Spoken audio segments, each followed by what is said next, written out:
ಈ ವಿಡಿಯೋ ಪಾಠದಲ್ಲಿ ನಾವು ಮುನ್ಷಿ ಪ್ರೇಮಚಂದ್ ಅವರು ಬರೆದಂತಹ ಬಡೇ ಭಾಯಿ ಸಾಹಬ್ ಈ ಒಂದು ಪಾಠದ ವಿವರಣೆಯನ್ನು ಕನ್ನಡದಲ್ಲಿ ಸರಳವಾಗಿ ತಿಳಿಯುವ ಒಂದು ಪ್ರಯತ್ನವನ್ನು ಮಾಡೋಣ. ಮುಖ್ಯವಾಗಿ ಈ ಪಾಠದಲ್ಲಿ ಲೇಖಕರಾದಂತಹ ಪ್ರೇಮಚಂದ್ ಅವರು ಏನು ಹೇಳಿದ್ದಾರೆ ಅಂದರೆ, ಮನೆಯಲ್ಲಿರ್ತಕ್ಕಂಥ ಮಕ್ಕಳಲ್ಲಿ ಹಿರಿಯನಾದಂಥವನು ಆ ಅಣ್ಣನ ಒಂದು ಜವಾಬ್ದಾರಿಯನ್ನು ನಿಭಾಯಿಸುವ ಒಂದು ಹಂತದಲ್ಲಿ ಹೇಗೆ ತನ್ನ ಬಾಲ್ಯದಿಂದ ಆತ ವಂಚಿತನಾಗ್ತಾನೆ, ಹೇಗೆ ಇಲ್ಲದ ಜವಾಬ್ದಾರಿಯನ್ನು ತನ್ನ ತಲೆ ಮೇಲೆ ಹೊರತುಕೊಂಡು ಆತ ಇನ್ನಿಲ್ಲದ ಒಂದು ತಾಪತ್ರಯಕ್ಕೆ ಒಳಗಾಗ್ತಾನೆ. ಅಂದರೆ ತನ್ನ ವಯಸ್ಸಿಗೂ ಮೀರಿ ಹೇಗೆ ಆತ ವರ್ತಿಸೋದಕ್ಕೆ ಬಾಧ್ಯನಾಗ್ತಾನೆ ಅಂತಕ್ಕಂಥದ್ದನ್ನು ಇಲ್ಲಿ ಪ್ರೇಮಚಂದ್ ಅವರು ತುಂಬ ಮನಮುಟ್ಟೋ ರೀತಿಯಲ್ಲಿ ಈ ಪಾಠದಲ್ಲಿ ಹೇಳಿದ್ದಾರೆ. ಪ್ರೇಮಚಂದ್ ಅವರ ಒಂದು ಪರಿಚಯವನ್ನು ಮತ್ತು ಅವರ ಒಂದು ಜೀವನವನ್ನು ನಾವು ಆಮೇಲೆ ಬೇಕಾದ್ರೆ ಮಾತಾಡ್ಕೊಳ್ಳೋಣಂತೆ, ನೋಟ್ಸ್ನ ಮಾತಾಡಬೇಕಾದ್ರೆ. ಮುಖ್ಯವಾಗಿ ಈ ಪಾಠ ಏನು ಹೇಳುತ್ತೆ, ಇಬ್ಬರು ಅಣ್ಣ ತಮ್ಮಗಳು, ಅಂದರೆ ಇಲ್ಲಿ ಲೇಖಕರೇ ಚಿಕ್ಕವರು, ಅವರ ಅಣ್ಣನ ಬಗ್ಗೆ ಅವರು ಹೇಳ್ತಾ ಇದ್ದಾರೆ. ನಮಗೆ ಮೇಲ್ನೋಟಕ್ಕೆ ಅಣ್ಣನ ಬಗ್ಗೆ ಇವರು ವ್ಯಂಗ್ಯ ಮಾಡ್ತಿದ್ದಾರೆ ಅಂತ ಅನಿಸಿದ್ರು ಕೂಡ ಮನೋವೈಜ್ಞಾನಿಕವಾಗಿ ಆಲೋಚನೆ ಮಾಡಿದಾಗ ಅಣ್ಣ ತನ್ನ ಒಂದು ಜವಾಬ್ದಾರಿಯನ್ನು ನಿಭಾಯಿಸುವ ನಿಟ್ಟಿನಲ್ಲಿ ಹೇಗೆ ತಮ್ಮನಿಗೆ ಮಾದರಿಯಾಗಿರಬೇಕು ಅನ್ನೋ ಒಂದು ಪ್ರಯತ್ನ ಪಡ್ತಾನೆ, ಹೇಗೆ ಆತ ಉಪದೇಶಗಳನ್ನು ಕೊಡ್ತಾನೆ, ಹೇಗೆ ತನ್ನ ವಯಸ್ಸಿಗೆ ಮೀರಿದ ಒಂದು ವರ್ತನೆಯನ್ನು ಆತ ತೋರ್ತಾನೆ ಅಂತಕ್ಕಂಥದ್ದನ್ನು ನಾವಿಲ್ಲಿ ಗಮನಿಸಬಹುದು. ಮುಖ್ಯವಾಗಿ ಈಗ ದಿನಮಾನಗಳು ಚೇಂಜ್ ಆಗಿದ್ದಾವೆ, ಈಗ ಆ ಥರದ ಒಂದು ಸಂದರ್ಭಗಳು ಕಡಿಮೆ ಆದರೂ ಕೂಡ ಹಿರಿಯನಾದಂಥವನಿಗೆ ಆ ಜವಾಬ್ದಾರಿ ಇನ್ನೂ ಕೂಡ ಕಡಿಮೆ ಆಗಿಲ್ಲ. ನಾವು ಪಾಠದ ಕಡೆ ಗಮನ ಹರಿಸೋದಾದರೆ, ನೇರವಾಗಿ ಲೇಖಕರು ನಮ್ಮ ಹತ್ರ ಮಾತಾಡ್ತಿದ್ದಾರೆ. ಲೇಖಕರಾದಂತಹ ಪ್ರೇಮಚಂದ್ ಅವರು ಸುಮಾರು ಕಡಿಮೆ ಅಂದರೂ ಕೂಡ 100 ವರ್ಷದ ಹಿಂದೆ ಬರೆದಿರ್ತಕ್ಕಂತಹ ಪಾಠ ಇದು.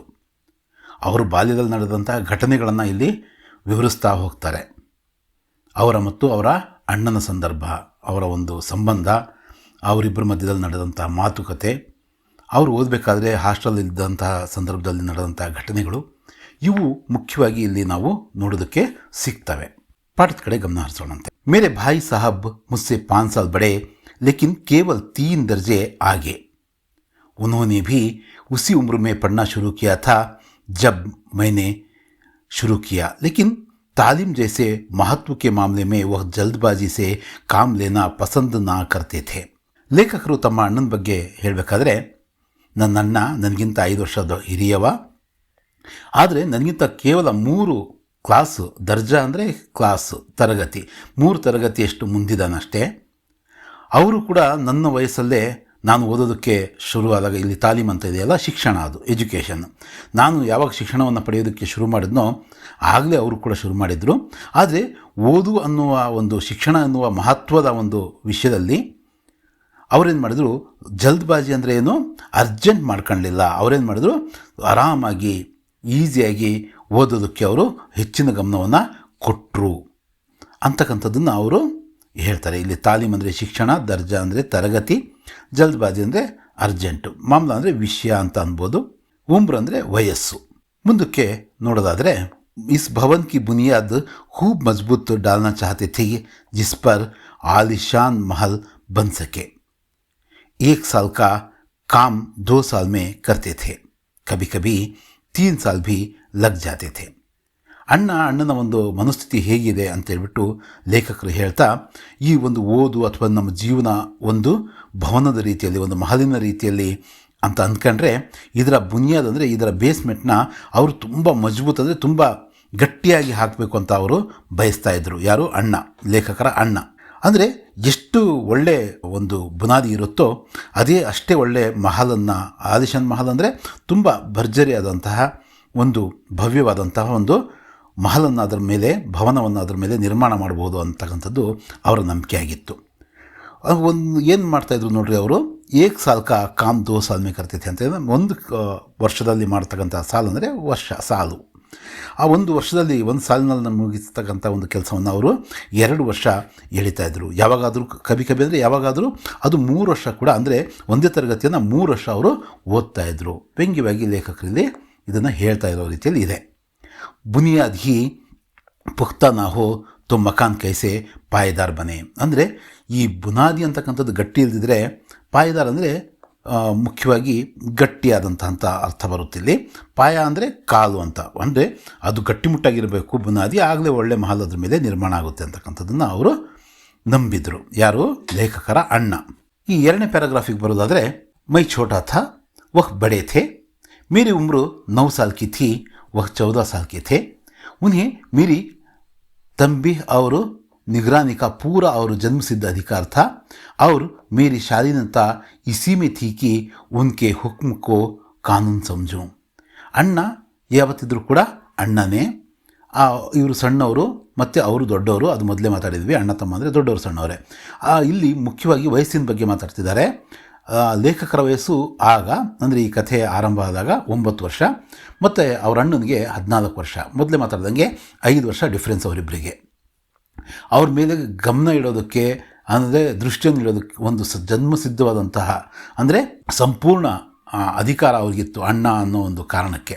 ಮತ್ತು ಇವರ ಒಂದು ಬುದ್ಧಿವಂತಿಕೆಯೂ ಕೂಡ ಏನಿತ್ತಪ್ಪ ಅಂದರೆ ಅವರ ಆದೇಶಗಳನ್ನು, ಆಜ್ಞೆಗಳನ್ನು, ಹುಕ್ಮ ಅಂದರೆ ಆದೇಶಗಳನ್ನು ಇವರು ಕಾನೂನು ರೀತಿಯಲ್ಲಿ ಅದನ್ನು ಪಾಲಿಸ್ತಕ್ಕಂಥದ್ದು ಇವರ ಒಂದು ಅನಿವಾರ್ಯತೆ ಕೂಡ ಆಗಿತ್ತು. वह स्वभाव से बड़े अध्ययनशील थे, हरदम किताब खोले बैठे रहते और शायद दिमाग को आराम देने के लिए कभी कापी पर किताब के हाशियों पर चिड़ियों, कुत्तों, बिल्लियों की तस्वीरें बनाया करते थे. ಅವರು ತಮ್ಮ ಸ್ವಭಾವದಿಂದನೇ ಏನಾಗಿದ್ದರು, ಅಣ್ಣ ಯಾರು? ನಮ್ಮ ಪ್ರೇಮಚಂದ್ ಅವರ ಅಣ್ಣ, ಲೇಖಕರ ಅಣ್ಣ ಅಧ್ಯಯನಶೀಲ ವ್ಯಕ್ತಿಯಾಗಿದ್ದರು. ಬಾಲ್ಯದಲ್ಲೇ ಯಾವಾಗಲೂ ಕೂಡ ಹರ್ದಮ್ ಕಿತಾಬ್ ಅಂದರೆ ಯಾವಾಗಲೂ ಪುಸ್ತಕವನ್ನು ಓಪನ್ ಮಾಡಿ ಕೂತ್ಕೊಳ್ತಾ ಇದ್ರು. ಮತ್ತು ಅವರೇನು ಮಾಡ್ತಾಯಿದ್ರು, ಯಾವಾಗಾದರೂ ತಮ್ಮ ಈ ಓದಿನಿಂದ ಸ್ವಲ್ಪ ಆರಾಮನ್ನು ಪಡೆಯೋದಕ್ಕೆ, ದಿಮಾಗ್ ಅಂದರೆ ಮೆದುಳು, ತಮ್ಮ ಒಂದು ತಲೆಗೆ ಸ್ವಲ್ಪ ಆರಾಮ ಕೊಡೋದಕ್ಕೋಸ್ಕರ ಅವರೇನು ಮಾಡ್ತಾಯಿದ್ರು, ತಮ್ಮ ನೋಟ್ಸಲ್ಲಿ, ಕಾಪಿ ಅಂದರೆ ನೋಟ್ಸಲ್ಲಿ ಅಥವಾ ಪುಸ್ತಕದ ಕೆಲವು ಮೂಲೆಗಳಲ್ಲಿ ಅವರೇನು ಮಾಡ್ತಾಯಿದ್ರು, ಚಿಡಿಯ ಅಂದರೆ ಪಕ್ಷಿಗಳ, ಕುತ್ತು ಅಂದರೆ ನಾಯಿಗಳ, ಬಿಲ್ಲಿಯು ಅಂದರೆ ಬೆಕ್ಕುಗಳ ಚಿತ್ರಗಳನ್ನು, ತಸ್ವೀರ್ ಅಂದರೆ ಚಿತ್ರಗಳನ್ನು ಅವರೇನು ಮಾಡ್ತಾಯಿದ್ರು, ಬಿಡಿಸ್ತಾಯಿದ್ರು. ಯಾವಾಗಾದರೂ ಟೈಮ್ ಪಾಸಿಗೆ ಅಂತ ಅಂದ್ಕೋಬೋದು ನಾವು. कभी कभी एक ही नाम या शब्द या वाक्य 10-20 बार लिख डालते, कभी उस शेर को बार बार सुंदर अक्षरों में नकल करते, कभी ऐसी शब्द रचना करते जिसमें न कोई अर्थ होता न कोई सामंजस्य.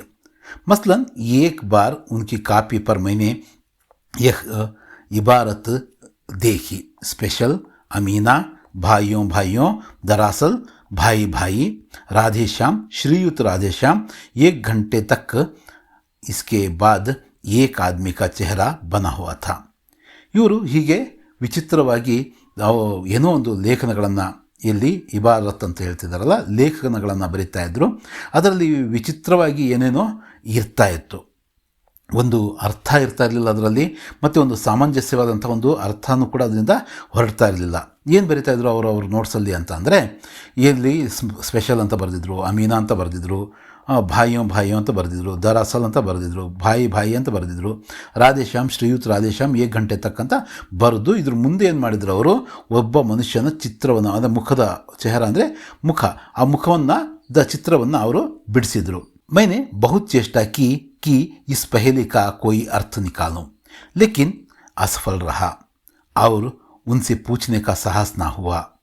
वह 9वीं जमात में थे, मैं 5वीं में. उनकी रचनाओं को समझना मेरे लिए छोटा मुख बड़ी बात थी. ಈ ರೀತಿ ವಿಚಿತ್ರವಾಗಿ ಅರ್ಥಹೀನವಾಗಿ ಏನೋ ಬರೆದಿದ್ರಲ್ಲ ಯಾರು, ಅಣ್ಣ, ಅದನ್ನು ತಿಳಿಯೋ ಒಂದು ಚೇಷ್ಟೆಯನ್ನು, ಅಂದರೆ ಒಂದು ಪ್ರಯತ್ನವನ್ನು ಯಾರು ಲೇಖಕರು ಮಾಡ್ತಾರೆ. ಆದರೆ ಯಾವ ಅರ್ಥ ಕೂಡ ಅವರು ತೆಗೆಯಲ್ಲ, ಅದರಲ್ಲಿ ಅಸಫಲತೆಯನ್ನು ಕಾಣ್ತಾರೆ, ಸೋಲ್ತಾರೆ ಅವರು. ಮತ್ತು ಇದೇನಪ್ಪ, ಇದರ ಅರ್ಥ ಏನಣ್ಣ ಅಂತ ಕೇಳೋದಕ್ಕೆ ಒಂದು ಸಾಹಸ ಕೂಡ ಅವರು ಮಾಡೋದಕ್ಕಾಗಲಿಲ್ಲ. ಯಾಕಂದರೆ ಅವರು 9वीं ಜಮಾತ್ ಅಂದರೆ ಅಣ್ಣ 9ನೇ ಕ್ಲಾಸಲ್ಲಿದ್ದರು, ಇವರು ತಮ್ಮ ಅಂದರೆ ಲೇಖಕರು 5ನೇ ಕ್ಲಾಸಲ್ಲಿದ್ದರು. ಹಾಗಾಗಿ ಇದನ್ನು ಕೇಳೋದು ಅಥವಾ ತಿಳಿಯೋದು ಇವರು ಸಣ್ಣ ಬಾಯಿ ದೊಡ್ಡ ಮಾತು ಒಂಥರ ಆಗುತ್ತೆ ಅಂತ ಅವರು ಭಾವಿಸಿದರು. ಮೇರಾ ಜಿ ಪढ़ने में बिल्कुल ना लगता था. ಈಗ ಅಣ್ಣನ ಬಗ್ಗೆ ಹೇಳಿದ್ದಾಯಿತು, ತಮ್ಮನ ಬಗ್ಗೆ ಮಾತಾಡ್ತಾ ಇದನ್ನೇನು ಹೇಳ್ತಿದ್ದಾರೆ ನೋಡ್ರಿ. ಮೇರಾ ಜಿ पढ़ने में बिल्कुल ना लगता था, 1 घंटा भी किताब लेकर बैठना पहाड़ था.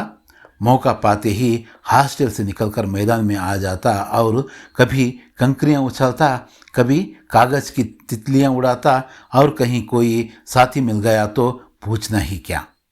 कभी 4 दीवारी पर चढ़कर नीचे कूद रहे हैं, कभी फाटक पर सवार उसे आगे पीछे चलाते हुए मोटर कार का आनंद उठा रहे हैं, लेकिन कमरे में आते ही भाई साहब का वह रुद्र रूप देखकर प्राण सूख जाते. ಇಲ್ಲಿ ತಮ್ಮ ಬಗ್ಗೆ ಹೇಳ್ತಾ ಲೇಖಕರು ಏನು ಹೇಳ್ತಿದ್ದಾರೆ, ಇವರ ಮನಸ್ಸು ಓದೋದರಲ್ಲಿ, ಓದ್ಕೊಂಡು ಕೂತ್ಕೊಳ್ಳೋದ್ರಲ್ಲಿ, ಒಂದು ಶಿಸ್ತಿನಲ್ಲಿ ಮನಸ್ಸು ಇರ್ತಾನೇ ಇರಲಿಲ್ಲ. ಒಂದು ಗಂಟೆ ಕೂಡ ಪುಸ್ತಕದ ಮುಂದೆ ಕೂತ್ಕೊಳ್ಳೋದು ಇವರಿಗೆ ಬೆಟ್ಟದ ಥರ ಅಂದರೆ ಕಠಿಣ ಅನ್ನೋ ಅರ್ಥದಲ್ಲಿ ಕಾಣಿಸ್ತಾ ಇತ್ತು. ಅವರಿಗೆ ಅವಕಾಶ ಸಿಕ್ಕಂಗೆಲ್ಲ, ಮೌಕ ಅಂದರೆ ಅವಕಾಶ ಸಿಕ್ಕಂಗೆಲ್ಲ ಹಾಸ್ಟೆಲಿಂದ ಅವರು ಹೊರಡ್ತಾಯಿದ್ರು. ಎಲ್ಲಿಗೆ ಹೋಗ್ತಾಯಿದ್ರು? ನೇರ ಮೈದಾನಕ್ಕೆ ಹೋಗ್ತಾಯಿದ್ರು. ಅಲ್ಲೇನು ಮಾಡ್ತಾಯಿದ್ರು, ಈ ಕಲ್ಲುಗಳನ್ನು ಎಸಿತಕ್ಕಂಥ, ಕಂಕರಿ ಅಂದರೆ ಕಲ್ಲುಗಳು, ಹರಳುಗಳು, ಅವು ಕಲ್ಲುಗಳನ್ನು ಎಸಿತಕ್ಕಂಥ ಒಂದು ಕೆಲಸವನ್ನು, ಸಣ್ಣ ಒಂದು ಕಲ್ಲಿನ ಚೂರುಗಳನ್ನ ಎಸಿತಕ್ಕಂಥ ಕೆಲಸವನ್ನು ಮಾಡ್ತಾಯಿದ್ರು. ಮತ್ತು ಕಾಗದದ ಒಂದು ಬಟರ್ಫ್ಲೈಸ್ ಅಂದರೆ ಚಿಟ್ಟೆಗಳನ್ನ ಮಾಡ್ತಕ್ಕಂಥ ಕೆಲಸವನ್ನು, ಅವುಗಳನ್ನ ಎಗರಿಸ್ತಕ್ಕಂಥ ಕೆಲಸವನ್ನು ಮಾಡ್ತಾಯಿದ್ರು. ಮತ್ತು ಯಾರಾದರೂ ಫ್ರೆಂಡ್ಸ್ ಸಿಕ್ಕರೆ, ಅವ್ರ ಕ್ಲಾಸ್ಮೇಟು ಮತ್ತೊಬ್ಬರು ಸಿಕ್ಕ ತಕ್ಷಣವೇ ಮತ್ತೇನು ಅವ್ರ ಆಟನೇ ಆಟ. ಅವ್ರೇನು ಮಾಡ್ತಾಯಿದ್ರು, ಯಾವುದಾದ್ರೂ ಕೂಡ ಗೋಡೆ ಹತ್ತಿ, ದಿವಾರ ಅಂದರೆ ದಿವಾರ ಅಂದರೆ ಗೋಡೆ, ಆ ಗೋಡೆಯನ್ನು ಹತ್ಬಿಟ್ಟು ಅಲ್ಲಿಂದ ಮೇಲಿಂದ ಕೆಳಗಡೆ ಎಗರ್ತಕ್ಕಂಥ ಕೆಲಸವನ್ನು ಮಾಡ್ತಾಯಿದ್ರು. ಯಾವುದಾದ್ರೂ ಒಂದು ಗೇಟನ್ನು ಹತ್ಬಿಟ್ಟು ಅದನ್ನು ಹಿಂದೆ ಮುಂದೆ ಅಂದು ಒಂದು ಕಾರನ್ನು ನಾವು ಓಡಿಸ್ತಾ ಇದ್ದೀವಿ ಅನ್ನೋ ಆನಂದವನ್ನು ಅವರು ಪಡಿತಾಯಿದ್ರು.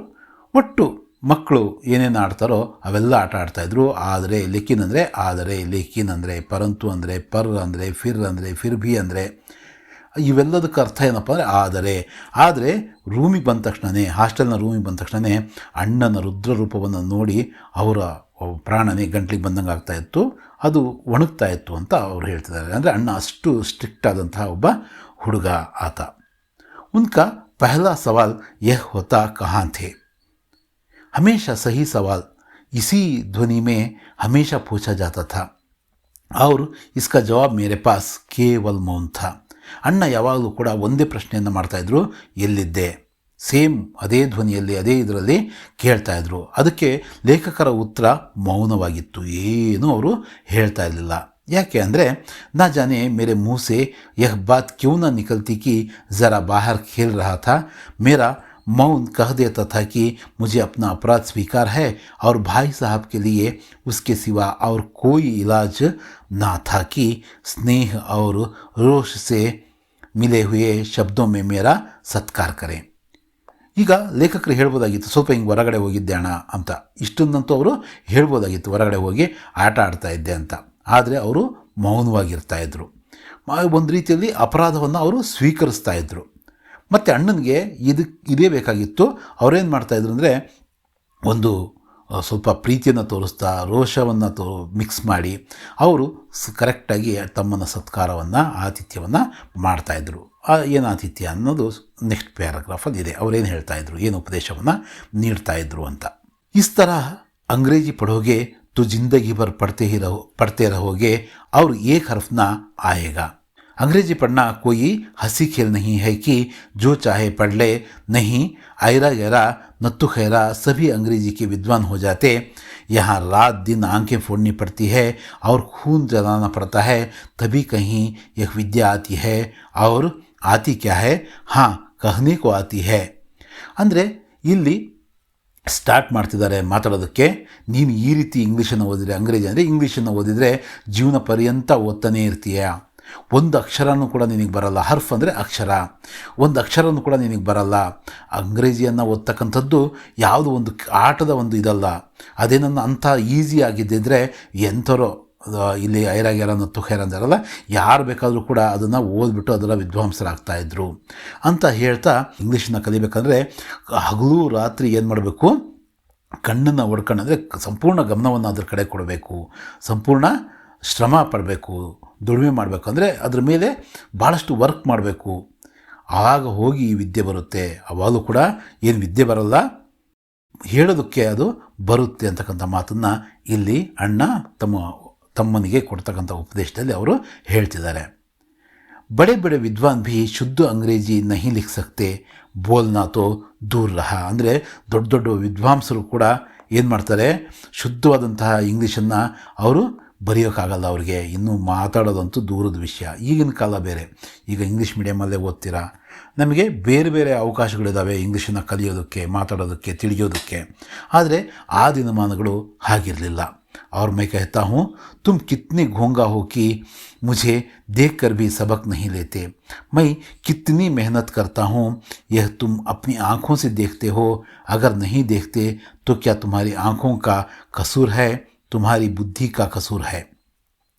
इतने मे मेले तमाशे होते हैं, मुझे तुमने कभी देखने जाते देखा है? रोज़ ही क्रिकेट और हॉकी मैच होते हैं, मैं पास नहीं फटकता, हमेशा पढ़ता रहता हूँ. ಲೇಖಕರ ಅಣ್ಣ ಏನು ಹೇಳ್ತಿದ್ದಾರಪ್ಪ ಅಂದರೆ, ಕಷ್ಟ ಎಷ್ಟು ಕಷ್ಟ ನೋಡು, ನನ್ನನ್ನು ನೋಡಿ ಆದರೂ ಕೂಡ ನೀನು ತಿಳಿಯಲ್ವಾ, ಎಂಥ ಮೂರ್ಖ ನೀನು. ನೀನು ಸಬಕ್ ಅಂದರೆ ಪಾಠ, ನೀನು ನನ್ನ ನೋಡಿ ಪಾಠ ಕಲಿಬೇಕು. ನಮಗೆ ಯಾವಾಗಲೂ ಹೇಳ್ತೀವಲ್ಲ, ಹಿರಿಯರ ಅನುಭವದಿಂದ ನಾವು ತಿಳಿಬೇಕು ಅಂತ. ನಾನು ಎಷ್ಟು ಕಷ್ಟಪಡ್ತೀನಿ, ಮೆಹನತ್ ಅಂದರೆ ಶ್ರಮ, ದುಡಿಮೆ, ನಾನು ಎಷ್ಟು ಕಷ್ಟಪಡ್ತೀನಿ, ನೀನು ನಿನ್ನ ಕಣ್ಣಿಂದ ನೋಡ್ತಾ ಇಲ್ವಾ? ಅಥವಾ ನೋಡಿದರೂ ಕೂಡ ನಿನ್ನ ಕಣ್ಣುಗಳೇನು ಅದರ ಕಣ್ಣುಗಳ ತಪ್ಪ ಅಥವಾ ನಿನ್ನ ಬುದ್ಧಿಯ ತಪ್ಪ? ಕಸೂರು ಅಂದರೆ ತಪ್ಪು. ಇಷ್ಟೊಂದು ಜಾತ್ರೆಗಳು ನಡೀತವೆ, ಮತ್ತೊಂದು ಆಟಗಳು ನಡೀತವೆ, ನಾಟಕಗಳು ನಡೀತವೆ, ನಾನು ಎಲ್ಲಾದರೂ ಆ ಕಡೆ ಹೋಗ್ತೀನ, ನೋಡ್ತೀನ. ಮತ್ತು ದಿನ ಕೂಡ ಕ್ರಿಕೆಟ್ ಮತ್ತು ಹಾಕಿಯ ಮ್ಯಾಚ್ಗಳು ನಡೀತವೆ, ನಾನು ಅದರ ಹತ್ತಿರ ಕೂಡ ಹೋಗಲ್ಲ, ಮೈದಾನದ ಹತ್ರನೂ ಹೋಗಲ್ಲ. ಯಾವಾಗಲೂ ಕೂಡ ಅಂದರೆ ಹಮೇಶ ಪಡ್ತಾ रहता ಅಂದರೆ ನಾನು ಯಾವಾಗಲೂ ಕೂಡ ಓದ್ತಾನೆ ಇರ್ತೀನಿ. ಉಸ್ ಪರ್ ಭಿ एक एक दर्जे में 2-2 3-3 साल पढ़ा रहता हूँ, फिर भी तुम कैसे आशा करते हो कि तुम यूँ खेल कूद में वक्त गंवाकर पास हो जाओगे? मुझे तो 2 ही 3 साल लगते हैं, तुम उम्र भर इसी दर्जे में पढ़े सड़ते रहोगे. अगर तुम्हें इस तरह उम्र गंवानी है तो बेहतर है घर चले जाओ और मज़े से गुल्ली डंडा खेलो, दादा की गाड़ी कमाई के रुपये क्यों बर्बाद करते हो? ಅಣ್ಣ ತನ್ನ ಮಾತನ್ನು ಮುಂದುವರಿಸ್ತಾ ಹೀಗೆ ಹೇಳ್ತಿದ್ದಾನೆ, ನಾನು ಇಷ್ಟು ಕಷ್ಟಪಟ್ಟು ಓದ್ತೀನಿ, ಆಟ ಮತ್ತೊಂದು ಮಗದೊಂದರಲ್ಲಿ ನಾನು ಗಮನನೇ ಇಡಲ್ಲ, ಯಾವಾಗಲೂ ಓದ್ತಾನೆ ಇರ್ತೀನಿ. ಆದರೂ ಕೂಡ ಉಸ್ಪರ್ಭಿ ಆದರೂ ಕೂಡ ಒಂದೊಂದು ಕ್ಲಾಸ್ನ 2-2 ವರ್ಷ 3-3 ವರ್ಷ ಓದ್ತಾ ಇದ್ದೀನಿ. ಮತ್ತು ನೀನಂತೂ ಹಿಂಗೆ ನೀನಿದ್ದರೆ ನೀನು ಇಡೀ ಜೀವನನೇ ಅಂದರೆ ಈ ರೀತಿ ನೀನು ಆಟ ಇದರಲ್ಲಿ ನೀನು ಭಾಗವಹಿಸ್ತಾ ಇದ್ದರೆ, ಟೈಮ್ ಪಾಸ್ ಮಾಡ್ತಾಯಿದ್ರೆ ನೀನು ಟೈಮನ್ನು ವೇಸ್ಟ್ ಮಾಡ್ತೀಯ. ವಕ್ತ್ ಅಂದರೆ ಸಮಯವನ್ನು ಕಳಿತೀಯ, ಗವಾನ ಅಂದರೆ ಕಳೆಯೋದು. ಮತ್ತು ನೀನು 2-3 ವರ್ಷ ನನ್ನ ಹಾಗೆ ಓದಿ ಪಾಸಾಗೋಕ್ಕಾಗಲ್ಲ. ನೀನು ಇಡೀ ವರ್ಷ ಅಂದರೆ ಇಡೀ ವಯಸ್ಸು, ಉಮ್ರ ಅಂದರೆ ವಯಸ್ಸು, ಇಡೀ ಪೂರ್ತಿ ಇಡೀ ಆಯಸ್ಸಿನ ತುಂಬ ನೀನು ಏನು ಮಾಡ್ತಾ ಇರ್ತೀಯ, ಇದೇ ಕ್ಲಾಸಲ್ಲಿ ಓದ್ತಾ ಇರ್ತೀಯ. ಓದಿ ಸಡನ್ನ ಅಂದ್ರೇನು ಕೊಳಿತಾ ಇರ್ತೀಯ, ಇದೇ ಕ್ಲಾಸಲ್ಲಿ ಕೊಳಿತಾ ಇರ್ತೀಯ. ಈ ರೀತಿ ನೀನು ನಿನ್ನ ವಯಸ್ಸನ್ನು ಕಳೆಯೋದಕ್ಕಿಂತ ಬೇಹತರ ಅಂದರೆ ಯಾವುದು ಒಳ್ಳೆಯದಪ್ಪ ಅಂದರೆ, ನೀನು ಊರಿಗೆ ವಾಪಸ್ ಹೋಗು, ಮನೆಗೆ ವಾಪಸ್ ಹೋಗು, ಅಲ್ಲಿ ಬೇಕಾದ್ರೆ ನೀನು ಆಟ ಆಡು. ಇಲ್ಲಿದ್ದು ಗಾಡಿ ಕಮಾಯಿ ಅಂದರೆ ಅವರ ಕಷ್ಟದ ದುಡಿಮೆಯ ದುಡ್ಡನ್ನು ಯಾಕೆ ವೇಸ್ಟ್ ಮಾಡ್ತಿದ್ಯಾ ಓದೋ ಒಂದು ಹೆಸರಲ್ಲಿ ಅಂತೇಳ್ಬಿಟ್ಟು ಅಣ್ಣ ತಮ್ಮನಿಗೆ ಬುದ್ಧಿವಾದದ ಮಾತನ್ನು ಹೇಳ್ತಿದ್ದಾನೆ. ಮೈ ಯಹ ಲತಾಡ್ ಸುನ್ಕರ್ ಆಂಸು ಬಹಾನೆ ಲಗ್ತಾ, जवाब ही क्या था, अपराध तो मैंने किया, लताड़ कौन खा सहे. भाई साहब उपदेश की कला में निपुण थे, ऐसी ऐसी लगती बातें कहते, ऐसे ऐसे सूखती बाण चलाते कि मेरे जिगर के टुकड़े टुकड़े हो जाते और हिम्मत टूट जाती. ಈಗ ಅಣ್ಣ ಮಾತಿನಲ್ಲಿ ನಿಪುಣ. ಆತ ಏನು ಮಾಡ್ತಾನೆ, ಎಷ್ಟು ಸಿಟ್ಟಲ್ಲಿ ಹೇಳಬೇಕು, ಎಷ್ಟು ರೀತಿಯಲ್ಲಿ ಹೇಳಬೇಕು ಆ ರೀತಿಯಲ್ಲಿ ಹೇಳ್ತಾಯಿದ್ರು. ಆ ಮಾತನ್ನು ಕೇಳಿಬಿಟ್ಟು ಆಂಸು ಅಂದರೆ ಕಣ್ಣೀರು ಬರ್ತಾಯಿದ್ವು. ಯಾರಿಗೆ? ನಮ್ಮ ಲೇಖಕರಿಗೆ. ಅವರ ಬಾಲ್ಯದ ಮಾತುಗಳಲ್ವ ಇವು, ಕಣ್ಣೀರು ಬರ್ತಾಯಿದ್ವು. ಮತ್ತು ಅವರ ಹತ್ರ ಯಾವ ಉತ್ತರ ಕೂಡ ಇರ್ತಾಯಿಲ್ಲ ಅಣ್ಣನ. ಇದು ತಾನಂತೂ ಅಪರಾಧ ಮಾಡಿದ ನಿಜ, ನಾನು ತಪ್ಪು ಮಾಡಿದ್ದೀನಿ, ಮತ್ತು ಈ ಥರದ ತಪ್ಪಿಗೆ ಈ ಥರದ ಒಂದು ಸಿಟ್ಟನ್ನು ಸಹಿಸ್ಕೊಳ್ಬೇಕಾಗಿ ಬರುತ್ತೆ. ಅಣ್ಣ ಉಪದೇಶ ಕೊಡೋದ್ರಲ್ಲಿ ಮೊದಲೇ ಮಾತಾಡ್ದಂಗೆ ನಿಪುಣ ಆತ. ಒಂದೊಂದು ಮಾತುಗಳು ಕೂಡ ಬಾಣದ ರೀತಿಯಲ್ಲಿ, ಈ ಸೂಕ್ತಿ ಬಾಣಗಳು ಥರ ಅವರು ನಡೆಸ್ತಾಯಿದ್ರು. ಮತ್ತು ಅದನ್ನು ಕೇಳಿ ಇವ್ರ ಮನಸ್ಸು ಟುಕಡೆ ಅಂದರೆ ಪೀಸ್ ಆಗೋಗ್ತಾ ಇತ್ತು. ಮತ್ತು ಇವರ ಒಂದು ಒಂದು ಕಾನ್ಫಿಡೆನ್ಸ್ ಇತ್ತಲ್ಲ, ಒಂದು ಧೈರ್ಯ ಇತ್ತಲ್ಲ, ಹಿಮ್ಮತ್ ಅಂದರೆ ಧೈರ್ಯ, ಆ ಧೈರ್ಯ ಕೂಡ ಮುರಿದು ಹೋಗ್ತಾ ಇತ್ತು, ಆ ಧೈರ್ಯ ಕೂಡ ಇಲ್ದಂಗೆ ಆಗ್ತಾ ಇತ್ತು. इस तरह जान तोड़कर मेहनत करने की शक्ति मैं अपने में ना पाता था और उस निराश में ज़रा देर के लिए मैं सोचने लगता, क्यों ना घर चला जाऊं, जो काम मेरे बूते के बाहर है उसमें हाथ डालकर क्यों अपनी ज़िंदगी ख़राब करूं. ಆತನಿಗೂ ಅನ್ನಿಸ್ತಾ ಇತ್ತು, ಅಣ್ಣ ಹೇಳ್ತಾ ಇದ್ನಲ್ಲ ಹೋಗ್ಬಿಡು ಮನೆಗೆ ಅಂತ, ಯಾಕೆ ನಾನು ಇಲ್ಲಿ ಹೀಗಿದ್ದು ಇದಾಗಬೇಕು. ಅಣ್ಣನ ಮಾತಿನಿಂದ ನಿರಾಶೆ ಹೊಂದಿರತಕ್ಕಂತಹ ಲೇಖಕರು ಯೋಚನೆ ಮಾಡ್ತಾಯಿದ್ರು, ಯಾಕೆ ನಾನು ಮನೆಗೆ ಹೋಗಬಾರ್ದು, ನನ್ನ ಕೈಯಿಂದ ಅಂದರೆ ನನ್ನ ಒಂದು ಯೋಗ್ಯತೆಯಿಂದ ನನ್ನ ಸಾಮರ್ಥ್ಯ ಮೀರಿರ್ತಕ್ಕಂಥ ಕೆಲಸಕ್ಕೆ ನಾನು ಯಾಕೆ ಕೈ ಹಾಕಬೇಕು, ಯಾಕೆ ನನ್ನ ಜೀವನವನ್ನು, ಜಿಂದಗಿ ಅಂದರೆ ಜೀವನ, ಯಾಕೆ ನನ್ನ ಜೀವನವನ್ನು ಕೆಡಿಸ್ಕೋಬೇಕು. ಖರಾಬ್ ಅಂದರೆ ಕೆಡಿಸ್ಕೊಳ್ತಕ್ಕಂಥದ್ದು, ಕೆಟ್ಟದ್ದು, ಯಾಕೆ ನಾನು ಆ ಟೈಮನ್ನು ವೇಸ್ಟ್ ಮಾಡ್ಕೋಬೇಕು ಅಂತ ಅವ್ರಿಗೆ ಯಾವಾಗಾದರೂ ನಿರಾಶೆಯಲ್ಲಿ ಅನ್ನಿಸ್ತಾ ಇತ್ತು ಅಣ್ಣನ ಮಾತು ಕೇಳಿದಾಗ. ಮುझे अपना मूर्ख रहना मंजूर था, लेकिन अपनी उतनी मेहनत से मुझे तो चक्कर आ जाता था, लेकिन घंटे 2 घंटे के बाद निराशा के बादल फट जाते और मैं इरादा करता कि आगे से खूब जी लगाकर पढ़ूंगा. ಬಾಲ್ಯದಲ್ಲಿ ಲೇಖಕರು ನಮ್ಮ ಥರನೇ ಯೋಚನೆ ಮಾಡ್ತಾಯಿದ್ರು. ಏನಂತ, ನನಗೆ ಬೇಕಾದ್ರೆ ಮೂರ್ಖನಾಗಿ ಇರೋದಕ್ಕೆ ಈಸಿ, ಆದರೆ ಯಾರು ಇಷ್ಟೊಂದು ಶ್ರಮ ವಹಿಸಿ ಕೆಲಸ ಮಾಡ್ತಾರೆ, ನನಗಂತೂ ತಲೆ ತಿರುಗುತ್ತಪ್ಪ ಇಷ್ಟು ಕಷ್ಟಪಟ್ಟು ಓದೋದ್ರಿಂದ, ಓದ್ತಾನೇ ಇರೋದ್ರಿಂದ ಅಂತ ಹಾಗೆ ಅನ್ನಿಸ್ತಾ ಇತ್ತು. ಆದರೆ ನಂತರ ನಾವು ಒಂದೊಂದ್ಸಲ ಯೋಚನೆ ಮಾಡ್ತೀವಲ್ಲ, ಹಾಗೆ ಈ ನಿರಾಶೆಯ ಒಂದು ಬಾದಲ್ ಅಂದರೆ ಮೋಡಗಳು ಕರಗಿ ಹೋಗ್ತಾ ಇದ್ವು, ಒಡೆದು ಹೋಗ್ತಾ ಇದ್ವು. ಮತ್ತು ಅವರು ಮನಸ್ಸಲ್ಲೇ ಒಂದು ಗಟ್ಟಿ ನಿರ್ಣಯ ಇರೋದು ಅಂದರೆ ನಿರ್ಣಯವನ್ನು ಮಾಡ್ತಾಯಿದ್ರು. ಏನಂತ, ಇನ್ನು ಮುಂದೆ ನಾನು ಮನಸ್ಸಿಟ್ಟು ಓದ್ತೀನಿ ಅಂತ. ನಾವೆಲ್ಲರೂ ಹಾಗೆ ಅಂದ್ಕೊಳ್ಳಲ್ವಾ, ಇಷ್ಟು ದಿನ ಮುಗೀತು, ಇನ್ನು ಮುಂದೆ ನಾನು ಚೆನ್ನಾಗಿ ಓದ್ತೀನಿ ಅಂತ ಅಂದ್ಕೊಳ್ಳಲ್ವಾ, ಹಾಗೆ ಅವರು ಕೂಡ ಅಂದ್ಕೊಳ್ತಾಯಿದ್ರು. ಚಟ್ಪಟ್ एक टाइम टेबल बना डालता, बिना पहले से नक्शा बनाए कोई स्कीम तैयार किए, काम कैसे शुरू करूं, टाइम टेबल में खेल कूद की मद बिल्कुल उड़ जाती. प्रातःकाल 6 बजे उठना, मुँह हाथ धो नाश्ता कर पढ़ने बैठ जाना. 6 से 8 तक अंग्रेजी, 8 से 9 तक हिसाब. ಅಂದರೆ ನಾವು ಕೂಡ ಎಷ್ಟೋ ಸಲ ಈ ಥರ ನಿರ್ಣಯ ಮಾಡಿಬಿಟ್ಟು ಒಂದು ಟೈಮ್ ಟೇಬಲ್ನ ಮಾಡ್ತೀವಿ. ಲೇಖಕರು ಕೂಡ ಟೈಮ್ ಟೇಬಲ್ನ ಮಾಡಿಕೊಂಡ್ರು. ಮತ್ತು ಅವರು ಮೊದಲೇ ಒಂದು ನಕ್ಷೆ ಇಲ್ಲದಿದ್ದರೆ, ಒಂದು ನೀಲ ನಕ್ಷೆ ಇಲ್ಲ ಅಂದರೆ, ಒಂದು ಆ್ಯಕ್ಷನ್ ಪ್ಲಾನ್ ಇಲ್ಲ ಅಂದರೆ ಯಾವ ರೀತಿ ಸ್ಕೀಮ್ನ ತಯಾರು ಮಾಡ್ತಕ್ಕಂಥದ್ದು, ಅದಕ್ಕೋಸ್ಕರ ಒಂದು ಟೈಮ್ ಟೇಬಲ್ನ ಅವರು ರೆಡಿ ಮಾಡ್ಕೊಂಡ್ರು. ಟೈಮ್ ಟೇಬಲ್ ಬರೀಬೇಕಾದ್ರೆ ಈ ಒಂದು ಆಟ ಮತ್ತು ಈ ಓಡಾಟಗಳಿಗೆ, ಈ ಮಾತುಗಳಿಗೆ ಅವರು ಸಂಪೂರ್ಣ ಅದಕ್ಕೆ ವಿಮುಖರಾಗಿ ಈ ಟೈಮ್ ಟೇಬಲ್ನ ಅದಕ್ಕೆ ಟೈಮೇ ಅದರಲ್ಲಿ ಇರಿಸ್ದಂಗೆ ಅವರೇನು ಮಾಡ್ತಾಯಿದ್ರು, ಬೆಳಗ್ಗೆ 6 ಗಂಟೆಗೆ ಎದ್ದೇಳಬೇಕು, ಕೈಕಾಲು ಮುಖ ತೊಳ್ಕೋಬೇಕು, ಟಿಫನ್ ಮಾಡಬೇಕು, ಮತ್ತು ಓದೋದಕ್ಕೆ ಕೂತ್ಕೋಬೇಕು ಅಂತೇಳ್ಬಿಟ್ಟು ನಿರ್ಧಾರ ಮಾಡಿದರು. 6 ಗಂಟೆಯಿಂದ 8 ಗಂಟೆವರೆಗೂ ಇಂಗ್ಲೀಷ್ನ ಓದಬೇಕು, ಆ ಮಿಕ್ಕಿದ ಕೆಲಸಗಳನ್ನ ಮಾಡಿಕೊಂಡು ಅದ್ರ ಜೊತೆಗೆ. ಮತ್ತು 8 ರಿಂದ 9 ಹಿಸಾಬ್ ಅಂದರೆ ಗಣಿತ, ಲೆಕ್ಕ, ಅದನ್ನು ನಾವು ಅದಕ್ಕೆ ಟೈಮನ್ನು ಮೀಸಲಿರಿಸಿದ್ರು ಟೈಮ್ ಟೇಬಲಲ್ಲಿ. 9 से 9:30 तक इतिहास, फिर भोजन और स्कूल. 3:30 बजे स्कूल से वापस होकर आधा घंटा आराम. 4 से 5 तक भूगोल, 5 से 6 तक ग्रामर. आधा घंटा हॉस्टल के सामने ही टहलना. 6:30 से 7 तक अंग्रेजी कंपोजिशन. फिर भोजन करके 8 से 9 तक अनुवाद. 9 से 10 तक हिंदी. 10 से 11 तक विविध विषय. फिर विश्राम. ಇವರು ಎಷ್ಟು ಚೆನ್ನಾಗಿ ಟೈಮ್ ಟೇಬಲ್ನ ಮಾಡಿಕೊಂಡ್ರು ನೋಡಿರಿ ಆ ಸಣ್ಣ ವಯಸ್ಸಿಗೆ. 9 ಗಂಟೆಯಿಂದ 9:30ವರೆಗೂ ಇತಿಹಾಸವನ್ನು ಅಂದರೆ ಹಿಸ್ಟ್ರಿಯನ್ನು ಓದ್ತಕ್ಕಂಥದ್ದು, ಆಮೇಲೆ ಊಟ ಮಾಡ್ತಕ್ಕಂಥದ್ದು, ಮತ್ತು ಸ್ಕೂಲ್ಗೆ ಹೋಗ್ತಕ್ಕಂಥದ್ದು. ಮತ್ತು ಮಧ್ಯಾಹ್ನ 3:30ಯಿಂದ 3:30 ಅಂದರೆ 3 ಗಂಟೆಯಿಂದ ಸ್ಕೂಲಿಂದ ವಾಪಸ್ ಆದ ನಂತರ ಅರ್ಧ ಗಂಟೆ ಆರಾಮ ಮಾಡ್ತಕ್ಕಂಥದ್ದು. ಮತ್ತು 4 ಗಂಟೆಯಿಂದ 5 ಗಂಟೆವರೆಗೂ ಭೂಗೋಳವನ್ನು ಓದ್ತಕ್ಕಂಥದ್ದು.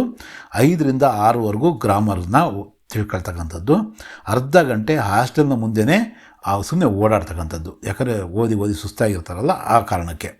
ಮತ್ತು 6:30ಯಿಂದ 6:30 ಅಂದರೆ 6:30ಯಿಂದ ಇಂಗ್ಲೀಷ್ನ ಕಂಪೋಸಿಷನ್, ಅದರ ಒಂದು ಸೆಂಟೆನ್ಸ್ನ ಫಾರ್ಮೇಷನ್ ಮತ್ತೊಂದನ್ನು ಅವರು ಕಲಿತಕ್ಕಂಥದ್ದು. ಫಿರ್ ಭೋಜನ್ ಕರ್ಕೆ ಅಂದರೆ ಆಮೇಲೆ ಊಟ ಮಾಡಿ 8 ರಿಂದ 9ವರೆಗೂ ಅನುವಾದ, ಟ್ರಾನ್ಸ್ಲೇಷನ್ ಬಗ್ಗೆ ತಿಳ್ಕೊಳ್ತಕ್ಕಂಥದ್ದು. 9 ರಿಂದ 10 ಗಂಟೆವರೆಗೂ ಹಿಂದಿಯನ್ನು ಓದ್ತಕ್ಕಂಥದ್ದು. 10 ರಿಂದ 11 ಗಂಟೆವರೆಗೂ ಇನ್ನಿತರ ವಿವಿಧ ವಿಷಯಗಳನ್ನು, ಮತ್ತು ಅದಾದಮೇಲೆ ನಿದ್ದೆ ಮಾಡ್ತಕ್ಕಂಥದ್ದು. ಇದು ಅವರ ಟೈಮ್ ಟೇಬಲ್ ಆಗಿತ್ತು. ಎಷ್ಟು ನೀಟಾಗಿ ಟೈಮ್ ಟೇಬಲ್ನ ನಾವು ಕೂಡ ಈ ಥರ ರೆಡಿ ಮಾಡ್ಕೊತೀವಿ. ಆದರೆ ಫಾಲೋ ಮಾಡೋದು ಇಂಪಾರ್ಟೆಂಟಾ, ರೆಡಿ ಮಾಡ್ಕೊಳ್ಳೋದು ಇಂಪಾರ್ಟೆಂಟಾ? ಫಾಲೋ ಮಾಡೋದಕ್ಕೋಸ್ಕರ ರೆಡಿ ಮಾಡ್ಕೊಳ್ಳೋದು ಇಂಪಾರ್ಟೆಂಟೇ, ಆದರೆ ಅದನ್ನು ಫಾಲೋನು ಮಾಡಬೇಕು. ಲೇಖಕರು ಆ ರೀತಿ ಫಾಲೋ ಮಾಡ್ತಾರಾ ನೋಡೋಣ. ಮಗರ್ ಟೈಮ್ ಟೇಬಲ್ ಬನಾ ಲೇನಾ ಏಕ್ ಬಾತ್ ಹೈ, ಉಸ್ ಪರ್ ಅಮಲ್ ಕರ್ನಾ ದೂಸರಿ ಬಾತ್. ಮೊದಲೇ ಹೇಳ್ದಂಗೆ ಟೈಮ್ ಟೇಬಲ್ನ ರೆಡಿ ಮಾಡ್ಕೊಳ್ತಕ್ಕಂಥದ್ದು ಒಂದು ಮಾತು, ಅದನ್ನು ಫಾಲೋ ಮಾಡ್ತಕ್ಕಂಥದ್ದು, ಅದ್ರ ಮೇಲೇ ನಾವು ನಡೀತಕ್ಕಂಥದ್ದು ಇನ್ನೊಂದು ಮಾತು, ಅದು ಎರಡನೇ ಮಾತು, ಅದು ಮುಖ್ಯವಾದ ಮಾತು, ಮಹತ್ವದ ಮಾತು.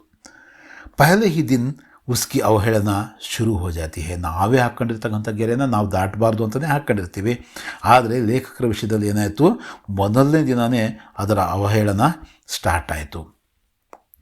मैदान की वह सुखद हरियाली, हवा के हल्के हल्के झोंके, फुटबॉल की वह उछल कूद, कबड्डी के वह दांव घात, वॉलीबॉल की वह तेज़ी और फुर्ती मुझे अज्ञात और अनिवार्य रूप से खींच ले जाती, और वहाँ जाते ही मैं सब कुछ भूल जाता. वह जानलेवा टाइम टेबल, वह आंख फोड़ पुस्तकें, किसी की याद ना रहती, और भाई साहब को नसीहत और फजीहत का अवसर मिल जाता. ಏನಾಗ್ತಾ ಇತ್ತು, ಈ ರೀತಿ ಮೊದಲನೇ ದಿನದಿಂದನೇ ಅದರ ಅವಹೇಳನ ಸ್ಟಾರ್ಟ್ ಆಗ್ತಾ ಇತ್ತು. ಅವರು ಆ ಮೈದಾನದಲ್ಲಿ ಇರ್ತಕ್ಕಂಥ ಸುಖವಾಗಿ ಕಾಣ್ತಕ್ಕಂಥ ಆ ಹಸಿರು ಮತ್ತು ಯಾವುದೇನಿತ್ತು ಹುಲ್ಲಿನ ಒಂದು ಇದಿತ್ತು, ಅದು ಅವ್ರ ಕಣ್ಣಿಗೆ ಬೀಳ್ತಾ ಇತ್ತು. ಅಲ್ಲಿ ಇರ್ತಕ್ಕಂತಹ ಈ ಗಾಳಿಯ ತಣ್ಣನೆ ಗಾಳಿಯ ಒಂದು ಹಗುರವಾದಂಥ ಆ ವಾತಾವರಣ, ಅಲ್ಲಿ ಆ ಮೈದಾನದಲ್ಲಿ ನಡೀತಕ್ಕಂಥ ಫುಟ್ಬಾಲ್ನಲ್ಲಿ ನಡೀತಕ್ಕಂತಹ ಆ ಉಚ್ಚಲ್ ಕೂದು ಅಂದರೆ ಆ ಓಡಾಟ, ಆ ಎಗರೋದು, ಆ ಆಟದ ಒಂದು ವೈಖರಿ, ಮತ್ತು ಕಬಡ್ಡಿಯಲ್ಲಿ ಆಗ್ತಕ್ಕಂಥ ಒಂದು ದಾವುಘಾತ ಅಂದರೆ ಯಾವ ಒಂದು ಐಡಿಯಾ ಮಾಡ್ತಾರಲ್ಲ ಆ ಒಂದು ಐಡಿಯಾಗಳು, ಮತ್ತು ವಾಲಿಬಾಲಲ್ಲಿ ಇರ್ತಕ್ಕಂತಹ ಒಂದು ಫಾಸ್ಟ್ನೆಸ್ಸು ಮತ್ತು ಆ ಒಂದು ಫುರ್ತಿ ಅಂದರೆ ಆ ಉತ್ಸಾಹ, ಇವೆಲ್ಲವೂ ಕೂಡ ಇವರಿಗೆ ಅಜ್ಞಾತ ಅನಿವಾರ್ಯ ರೂಪವಾಗಿ ಅಲ್ಲಿಗೆ ಹೇಳ್ಕೊಂಡು ಬರ್ತಾಯಿದ್ವು. ಮತ್ತು ಅವರೆಲ್ಲವನ್ನೂ ಮರಿತಾಯಿದ್ರು, ತಾವೇ ಮಾಡಿರ್ತಕ್ಕಂಥ ಟೈಮ್ ಟೇಬಲ್ನ ಮತ್ತು ಅಣ್ಣನ ಇದನ್ನು ಎಲ್ಲವನ್ನು ಕೂಡ ಮರ್ತು ಹೋಗ್ತಾಯಿದ್ರು. ಜಾನ್ಲೇವಾ ಟೈಮ್ ಟೇಬಲ್ ಅಂದರೆ ಪ್ರಾಣ ತೆಗೆಯೋ ಒಂದು ಟೈಮ್ ಟೇಬಲ್ಲು, ಅಂದರೆ ಅಷ್ಟೊಂದು ಟಫಾಗಿ ಹಾಕ್ಕೊಂಡಿರೋದು ಇವರೇ, ಯಾರೋ ಹಾಕ್ಕೊಟ್ಟಿರೋ ಟೈಮ್ ಟೇಬಲ್ ಅಲ್ಲ ಅದು. ಮತ್ತು ಆಂಗ್ಫೋರ್ಡ್ ಪುಸ್ತಕ, ಆ ಪುಸ್ತಕಗಳು ಕಣ್ಣನ್ನು ಹೊಡೆದಾಗ್ತಕ್ಕಂಥ ಒಂದು ಪುಸ್ತಕಗಳು ಅಂತ ಕರೀತಿದ್ದಾರೆ. ಮತ್ತು ಇವೆಲ್ಲದರ ಯಾವುದರ ನೆನಪು ಕೂಡ ಅವರಿಗೆ ಇರ್ತಾ ಇಲ್ಲ. ಮತ್ತು ಅಣ್ಣನಿಗೆ ಏನಾಗ್ತಾ ಇತ್ತು, ಅವರಿಗೆ ಮತ್ತೆ ಉಪದೇಶ ಕೊಡ್ತಕ್ಕಂತಹ, ಮತ್ತು ಇವರಿಗೆ ಒಂದು ಸಿಟ್ಟಾಗ್ತಕ್ಕಂತಹ ಒಂದು ಅವಕಾಶ ಏನಾಗ್ತಾಯಿತ್ತು, ಸಿಗ್ತಾಯಿತ್ತು ಈ ರೀತಿಯಲ್ಲಿ. मैं उनके साए से भागता, उनकी आंखों से दूर रहने की चेष्टा करता, कमरे में इस तरह दबे पाँव आता कि उन्हें खबर ना हो. उनकी नज़र मेरी ओर उठी और मेरे प्राण निकले.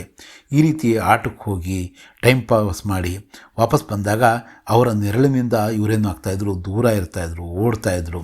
ಅವರ ಕಣ್ಣುಗಳಿಂದ ದೂರ ಇರೋ ಒಂದು ಚೇಷ್ಟೆಯನ್ನು ಮಾಡ್ತಾಯಿದ್ರು, ಅಂದರೆ ಆ ಪ್ರಯತ್ನವನ್ನು ಮಾಡ್ತಾಯಿದ್ರು.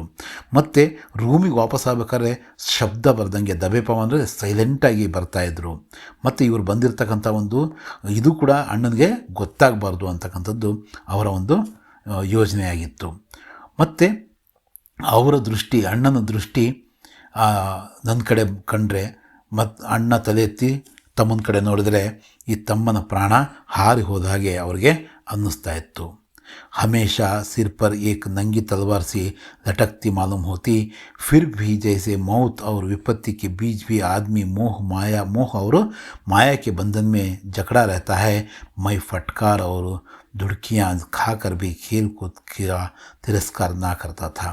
ಇಷ್ಟೆಲ್ಲ ತೊಂದರೆ ಇದ್ದರು. ಅಣ್ಣನ ಒಂದು ನಂಗಿ ತಲವಾರ ಅಂದರೆ ನಗ್ನವಾದಂತಹ ಖಡ್ಗ, ಅವು ನನ್ನ ಮೇಲೇ ತೂಗುಗತ್ತಿ ಅಂತ ಹೇಳ್ತಾರಲ್ಲ, ತೂಗುಗತ್ತಿ ಥರ ಇದ್ದರೂ ಕೂಡ ಅವರೇನು ಮಾಡ್ತಾಯಿದ್ರು, ಈ ಮನುಷ್ಯ, ಸಾಮಾನ್ಯ ಮನುಷ್ಯ, ನಮಗೆ ಸಾವು ಬರುತ್ತೆ, ನಮಗೆ ಕಷ್ಟಗಳು ಬರ್ತವೆ ಅಂತ ಗೊತ್ತಿದ್ರೂ ಕೂಡ ಈ ಒಂದು ಪ್ರಪಂಚದ ಮೋಹೆಯ ಒಂದು ಭವಬಂಧನಕ್ಕೆ ಯಾವ ರೀತಿ ನಾವು ಸಿಗಾಕೊಂಡು ಒದ್ದಾಡ್ತಾ ಇರ್ತೀವೋ ಹಾಗೆಯೇ ಈ ಆಟೋಟಗಳ ಒಂದು ಏನಿತ್ತೋ ಇದನ್ನು ಇವರು ತಿರಸ್ಕಾರ ಮಾಡ್ತಾ ಇರಲಿಲ್ಲ. ಆ ಕಡೆ ಅವರು ಅಣ್ಣನ ಭಯ ಇದ್ದರೂ ಕೂಡ, ಟೈಮ್ ಟೇಬಲ್ನ ಭಯ ಇದ್ದರೂ ಕೂಡ ಆ ಕಡೆ ಅವರ ಒಂದು ಗಮನ ಹೋಗ್ತಾನೆ ಇತ್ತು.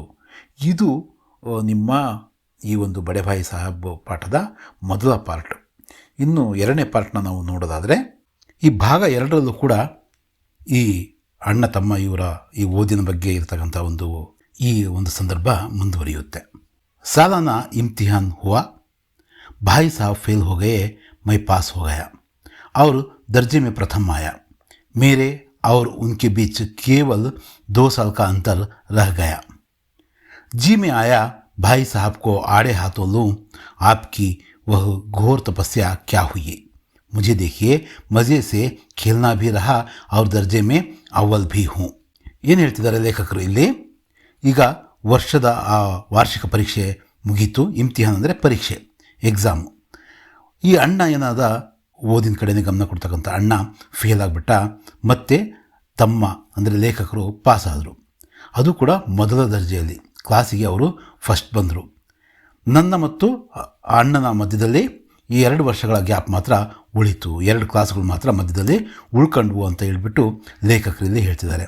ಈಗ ಅವ್ರ ಮನಸ್ಸಲ್ಲಿ ಬಂತು, ಲೇಖಕರ ಮನಸ್ಸಲ್ಲಿ ಏನಂತ, ಅಣ್ಣನಿಗೆ ಒಂಥರ ತರಾಟೆ ತಗೋಬೇಕು, ಎಲ್ಲೋಯ್ತು ನಿಮ್ಮ ಘೋರವಾದಂತಹ ತಪಸ್ಸು, ನನ್ನ ನೋಡ್ರಿ, ನಾನು ಮಜವಾಗೂ ಇದ್ದೆ, ಆಟನೂ ಮಾಡ್ತಿದ್ದೆ, ಮತ್ತು ಕ್ಲಾಸಲ್ಲಿ ಫಸ್ಟು ಕೂಡ ಬಂದೆ ಅಂತ ಹೇಳಬೇಕು ಅಂತ ಅವರಿಗೆ ಅನ್ನಿಸ್ತು. ಹೇಳ್ತಾರ, ಮುಂದೆ ನೋಡೋಣ. लेकिन वह इतने दुखी और उदास थे कि मुझे उनसे दिली हमदर्दी हुई और उनके घाव पर नमक छिड़कने का विचार ही लज्जास्पद जान पड़ा। हाँ, अब मुझे अपने ऊपर कुछ अभिमान हुआ और आत्मसम्मान भी बढ़ा. ಆದರೆ ಅಣ್ಣ ಭಾಳ ಒಂದು ಬೇಸರದಲ್ಲಿದ್ದ, ದುಃಖದಲ್ಲಿದ್ದ, ಉದಾಸೀನದಿಂದ ಇದ್ದ. ಒಂಥರ ಅಣ್ಣನ ಪರಿಸ್ಥಿತಿ ನೋಡಿಬಿಟ್ಟು ಈತನಿಗೆ ಆತನ ಬಗ್ಗೆ ಒಂದು ರೀತಿಯ ಒಂದು ನೋವು, ಸಂಕಟ ಅಣ್ಣನಿಗಾಗಿರ್ತಕ್ಕಂಥದ್ರಲ್ಲಿ ಇವರು ಕೂಡ ಹಮ್ದರ್ದಿ ಅಂದರೆ ಇಬ್ಬರು ಕೂಡ ಆ ಒಂದು ನೋವನ್ನು, ದರ್ದ್ ಅಂದರೆ ನೋವನ್ನು ಹಂಚ್ಕೊಳ್ತಕ್ಕಂಥದ್ದು. ಅಣ್ಣನ ಬಗ್ಗೆ ಕೂಡ ಈತನಿಗೆ ಮನಸ್ಸಿಂದ ಅಯ್ಯೋ ಹೀಗಾಯ್ತಲ್ಲ ಅಣ್ಣನ ಒಂದು ರಿಸಲ್ಟು ಅಂತ ಅನ್ನಿಸ್ತು.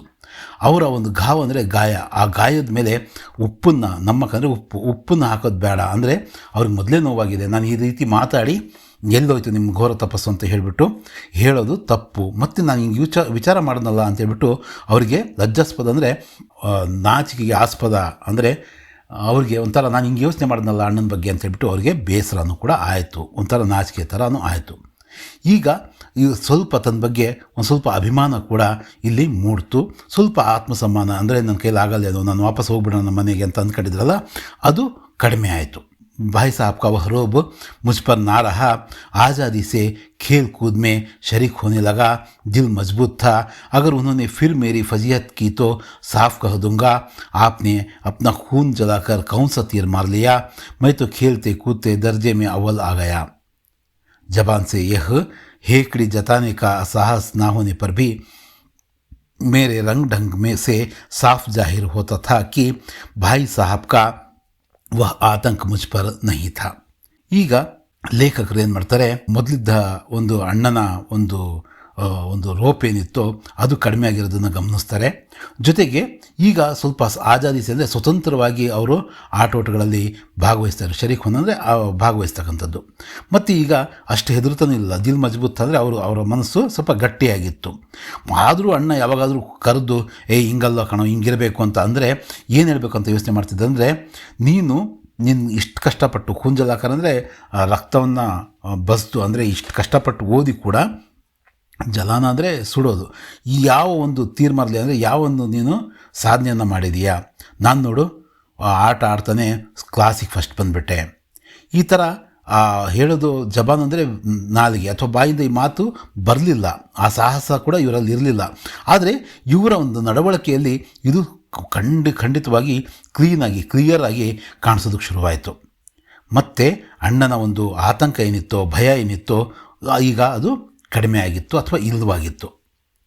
भाई साहब ने इसे भांप लिया. उनकी सहज बुद्धि बड़ी तीव्र थी और एक दिन जब मैं भोर का सारा समय गुल्ली डंडे की भेंट करके ठीक भोजन के समय लौटा तो भाई साहब ने मानो तलवार खींच ली और मुझ पर टूट पड़े. देखता हूँ इस साल पास हो गए और दर्जे में अव्वल आ गए तो तुम्हें दिमाग हो गया है. मगर भाईजान घमंड तो बड़े बड़े का नहीं रहा, तुम्हारी क्या हस्ती है.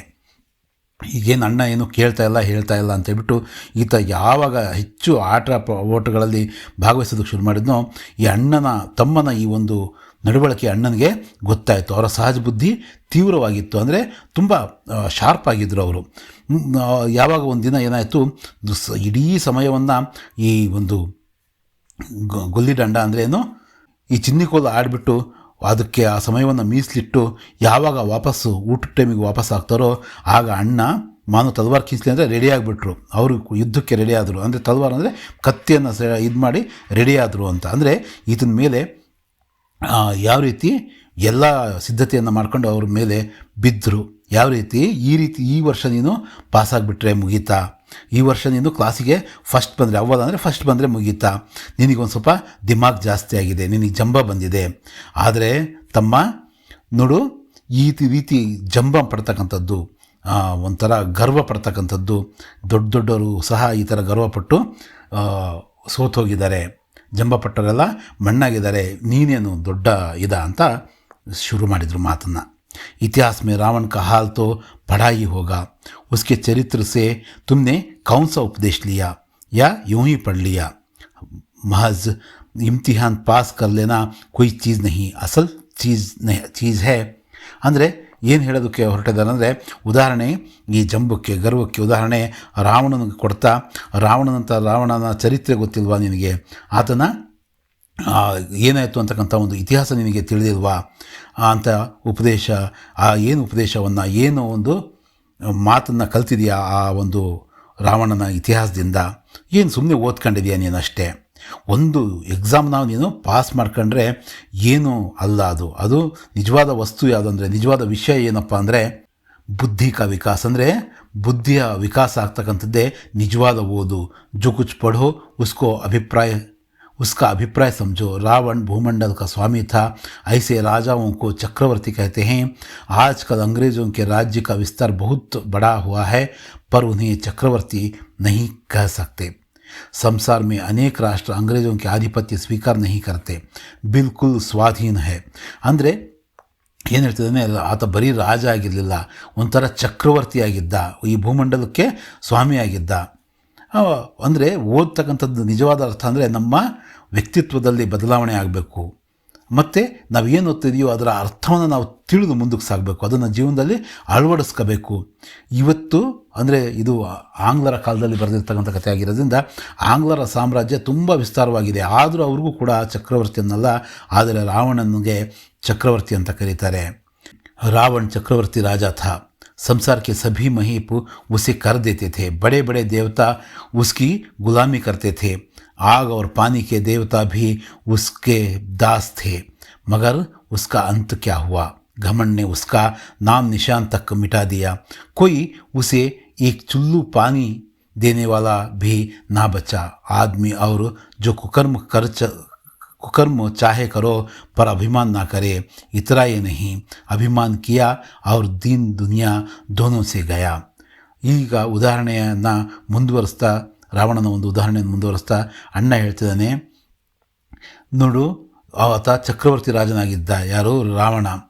ಎಲ್ಲ ದೊಡ್ಡ ದೊಡ್ಡ ರಾಜರು ಕೂಡ ಆತನಿಗೆ ಕರವನ್ನು ಕೊಡ್ತಾಯಿದ್ರು, ಕಾಣಿಕೆಯನ್ನು, ಕಪ್ಪ ಕಾಣಿಕೆಯನ್ನು ಕೊಡ್ತಾಯಿದ್ರು.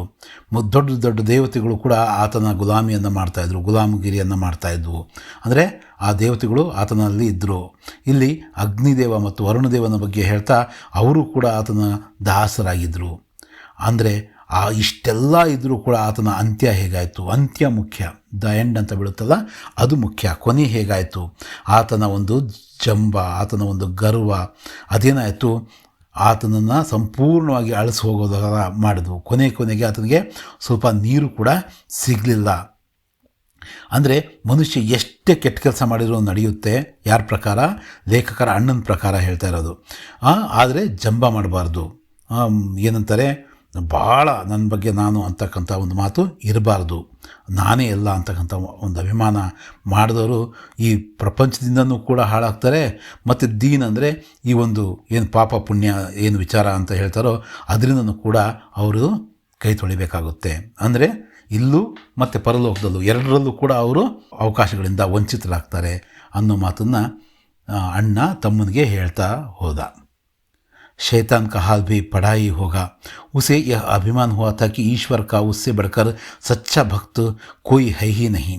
अंत में यह हुआ कि स्वर्ग से नरक में ढकेल दिया गया. शाह रूम ने भी एक बार अहंकार किया था, भीख मांग मांग कर मर गया. तुमने तो अभी केवल एक दर्जा पास किया है और अभी से तुम्हारा सिर फिर गया. तब तो तुम आगे बढ़ चुके. यह समझ लो कि तुम अपनी मेहनत से नहीं पास हुए, अंधे के हाथ बटेल लग गई. ಈಗ ಉದಾಹರಣೆಯನ್ನು ಮುಂದುವರಿಸ್ತಾ ಹೇಳ್ತಿದ್ದಾನೆ. ಒಂದು ಸಲ ಸೈತಾನ ಅಂತಕ್ಕಂಥನು ದೇವರ ಹತ್ರ ಆತನಿಗೆ ಒಂದು ಗರ್ವ ಬಂತು. ಏನಂತ? ನಾನೇ ಭಗವಂತನ ಅತಿ ದೊಡ್ಡ ನಿಜವಾದ ಭಕ್ತ ಅಂತಕ್ಕಂಥ ಮಾತು ಬಂತು. ಆದರೆ ಆತನ ಅಂತ್ಯ ಏನಾಯ್ತಪ್ಪ ಅಂದರೆ ಆತನನ್ನು ಸ್ವರ್ಗದಿಂದ ನರಕಕ್ಕೆ ತಳ್ಳಲ್ಪಟ್ಟ. ಬೇರೆ ಬೇರೆ ಧರ್ಮದ ಪುಸ್ತಕಗಳಿಂದ ಈ ಒಂದು ಮಾತನ್ನು ತಗೊಂಡು ಲೇಖಕರ ಅಣ್ಣ ಇಲ್ಲಿ ಈ ಮಾತನ್ನು ಹೇಳ್ತಿದ್ದಾನೆ, ಸೈತಾನ ಮತ್ತು ಭಗವಂತನ ವಿಚಾರವನ್ನು. ಮತ್ತು ಇಲ್ಲೊಬ್ಬ ಶಾಹಿರು ಅಂತಕ್ಕಂಥ ಒಬ್ಬ, ಆತನಲ್ಲೂ ಕೂಡ ಅಹಂಕಾರ ಅಂತಕ್ಕಂಥದ್ದು, ಜಂಬ ಅಂತಕ್ಕಂಥದ್ದು, ಗರ್ವ ಅಂತಕ್ಕಂಥದ್ದು ಏರ್ಪಟ್ಟಿತ್ತು. ಆತನ ಕೊನೆ ಏನಾಯ್ತಪ್ಪ ಅಂದರೆ ಭಿಕ್ಷೆಯನ್ನು ಎತ್ತಿ ಆತ ಬದುಕಬೇಕಾಯಿತು. ಕೊನೆಗೆ ಅದರಲ್ಲೇ ಆತ ಅಂಥ ಕೆಟ್ಟ ಪರಿಸ್ಥಿತಿಯಲ್ಲಿ ಆತ ಸಾಯಬೇಕಾಗಿ ಬಂತು. ನೀನೇನು ಮಾಡಿದೆಯಾ? ಒಂದೇ ಒಂದು ಕ್ಲಾಸನ್ನು ಪಾಸ್ ಮಾಡಿದೆಯಾ ಅಷ್ಟೇ, ಆದರೆ ನಿನ್ನ ತಲೆ ತಿರುಗಿದೆ, ನಿನಗೆ ಜಂಬ ತಲೆಗೆ ಏರಿದೆ. ಈಗ ನೀನೇನು ತಿಳ್ಕೊಬೇಕಪ್ಪ ಅಂದರೆ ನೀನು ಕಷ್ಟಪಟ್ಟು ಓದಿಲ್ಲ ನೋಡು, ಆಟ ಆಡ್ತಿದ್ದೆ, ತಿರುಗಾಡ್ತಿದ್ದೆ, ಆದರೂ ಗೆದ್ದಿದ್ದೀಯ ಅಂದರೆ ಏನಪ್ಪ ಅಂದರೆ ಒಬ್ಬ ಕುರುಡನ ಕೈಗೆ ಹೇಗೆ ಅಕಸ್ಮಾತಾಗಿ ಏನೋ ಒಂದು ಸಿಕ್ಬಿಡುತ್ತೋ, ಅಂದರೆ ನಾವು ಯಾವುದಾದ್ರೂ ಒಂದು ಹೆಚ್ಚು ಪರಿಶ್ರಮ ಇಲ್ಲದೆ ಏನಾದರೂ ಗಳಿಸ್ತೀವಲ್ಲ, ಆ ಥರ ನೀನು ಗಳಿಸಿದೀಯ ಅಷ್ಟೇ. ಬಟೇರ್ ಅಂದರೆ ಒಂದು ಪಕ್ಷಿ, ಯಾವ ರೀತಿ ಕುರುಡನ ಕೈಯಲ್ಲಿ ಪಕ್ಷಿ ಸಿಕ್ಕರೆ ಅವನು ಅದನ್ನು ಹೊಡೆದಿದ್ದಾನೆ ಅಥವಾ ಅದನ್ನು ಪಡೆದಿದ್ದಾನೆ, ಅದನ್ನು ಹಿಡ್ಕೊಂಡು, ಅಂದರೆ ಆತನ ಚಾಕಚಕ್ಯತೆ, ಆತನ ಪರಿಶ್ರಮ ಅದರಲ್ಲಿ ಏನೂ ಇಲ್ಲ ಅಂತಕ್ಕಂಥದ್ದನ್ನು ಇಲ್ಲಿ ಲೇಖಕನಿಗೆ ಈ ಜಂಬ ಪಡಬಾರ್ದು, ಅಹಂಕಾರ ಇರಬಾರ್ದು ಅನ್ನೋ ಕಾರಣಕ್ಕೆ ಈ ಮಾತನ್ನು ಹೇಳ್ತಿದ್ದಾರೆ. मगर बटेर केवल एक बार हाथ लग सकती है, बार बार नहीं लग सकती. कभी कभी गुल्ली डंडे में भी अंधा चोट निशान पड़ जाता है. उससे कोई सफल खिलाड़ी नहीं हो सकता. सफल खिलाड़ी वह है जिसका कोई निशान खाली ना जाए. ಅಂದರೆ ನಿಜವಾದ ಒಂದು ಸಫಲತೆ ಏನಪ್ಪ ಅಂದರೆ ಪ್ರತಿ ಸಲ ಗುರಿ ಇಟ್ಟಾಗಲೂ ಆ ಗುರಿಯನ್ನು ತಲುಪೋದು, ಸಫಲತೆಯನ್ನು ಕಾಣೋದು, ಪಾಸ್ ಆಗ್ತಕ್ಕಂಥದ್ದು. ನೀನೇನು ಮಾಡಿದೀಯಾ, ಕುರುಡನಿಗೆ ಯಾವ ರೀತಿ ಆ ಹಕ್ಕಿ ಸಿಕ್ತೋ ಆ ರೀತಿ ನಿನಗೂ ಕೂಡ ಏನು ಬೈ ಚಾನ್ಸ್, ಬೈ ಲಕ್ ನಿನಗೆ ಅದು ಸಿಕ್ಕಿದೆ. ಇದು ಪದೇ ಪದೇ ಆಗಲ್ಲ.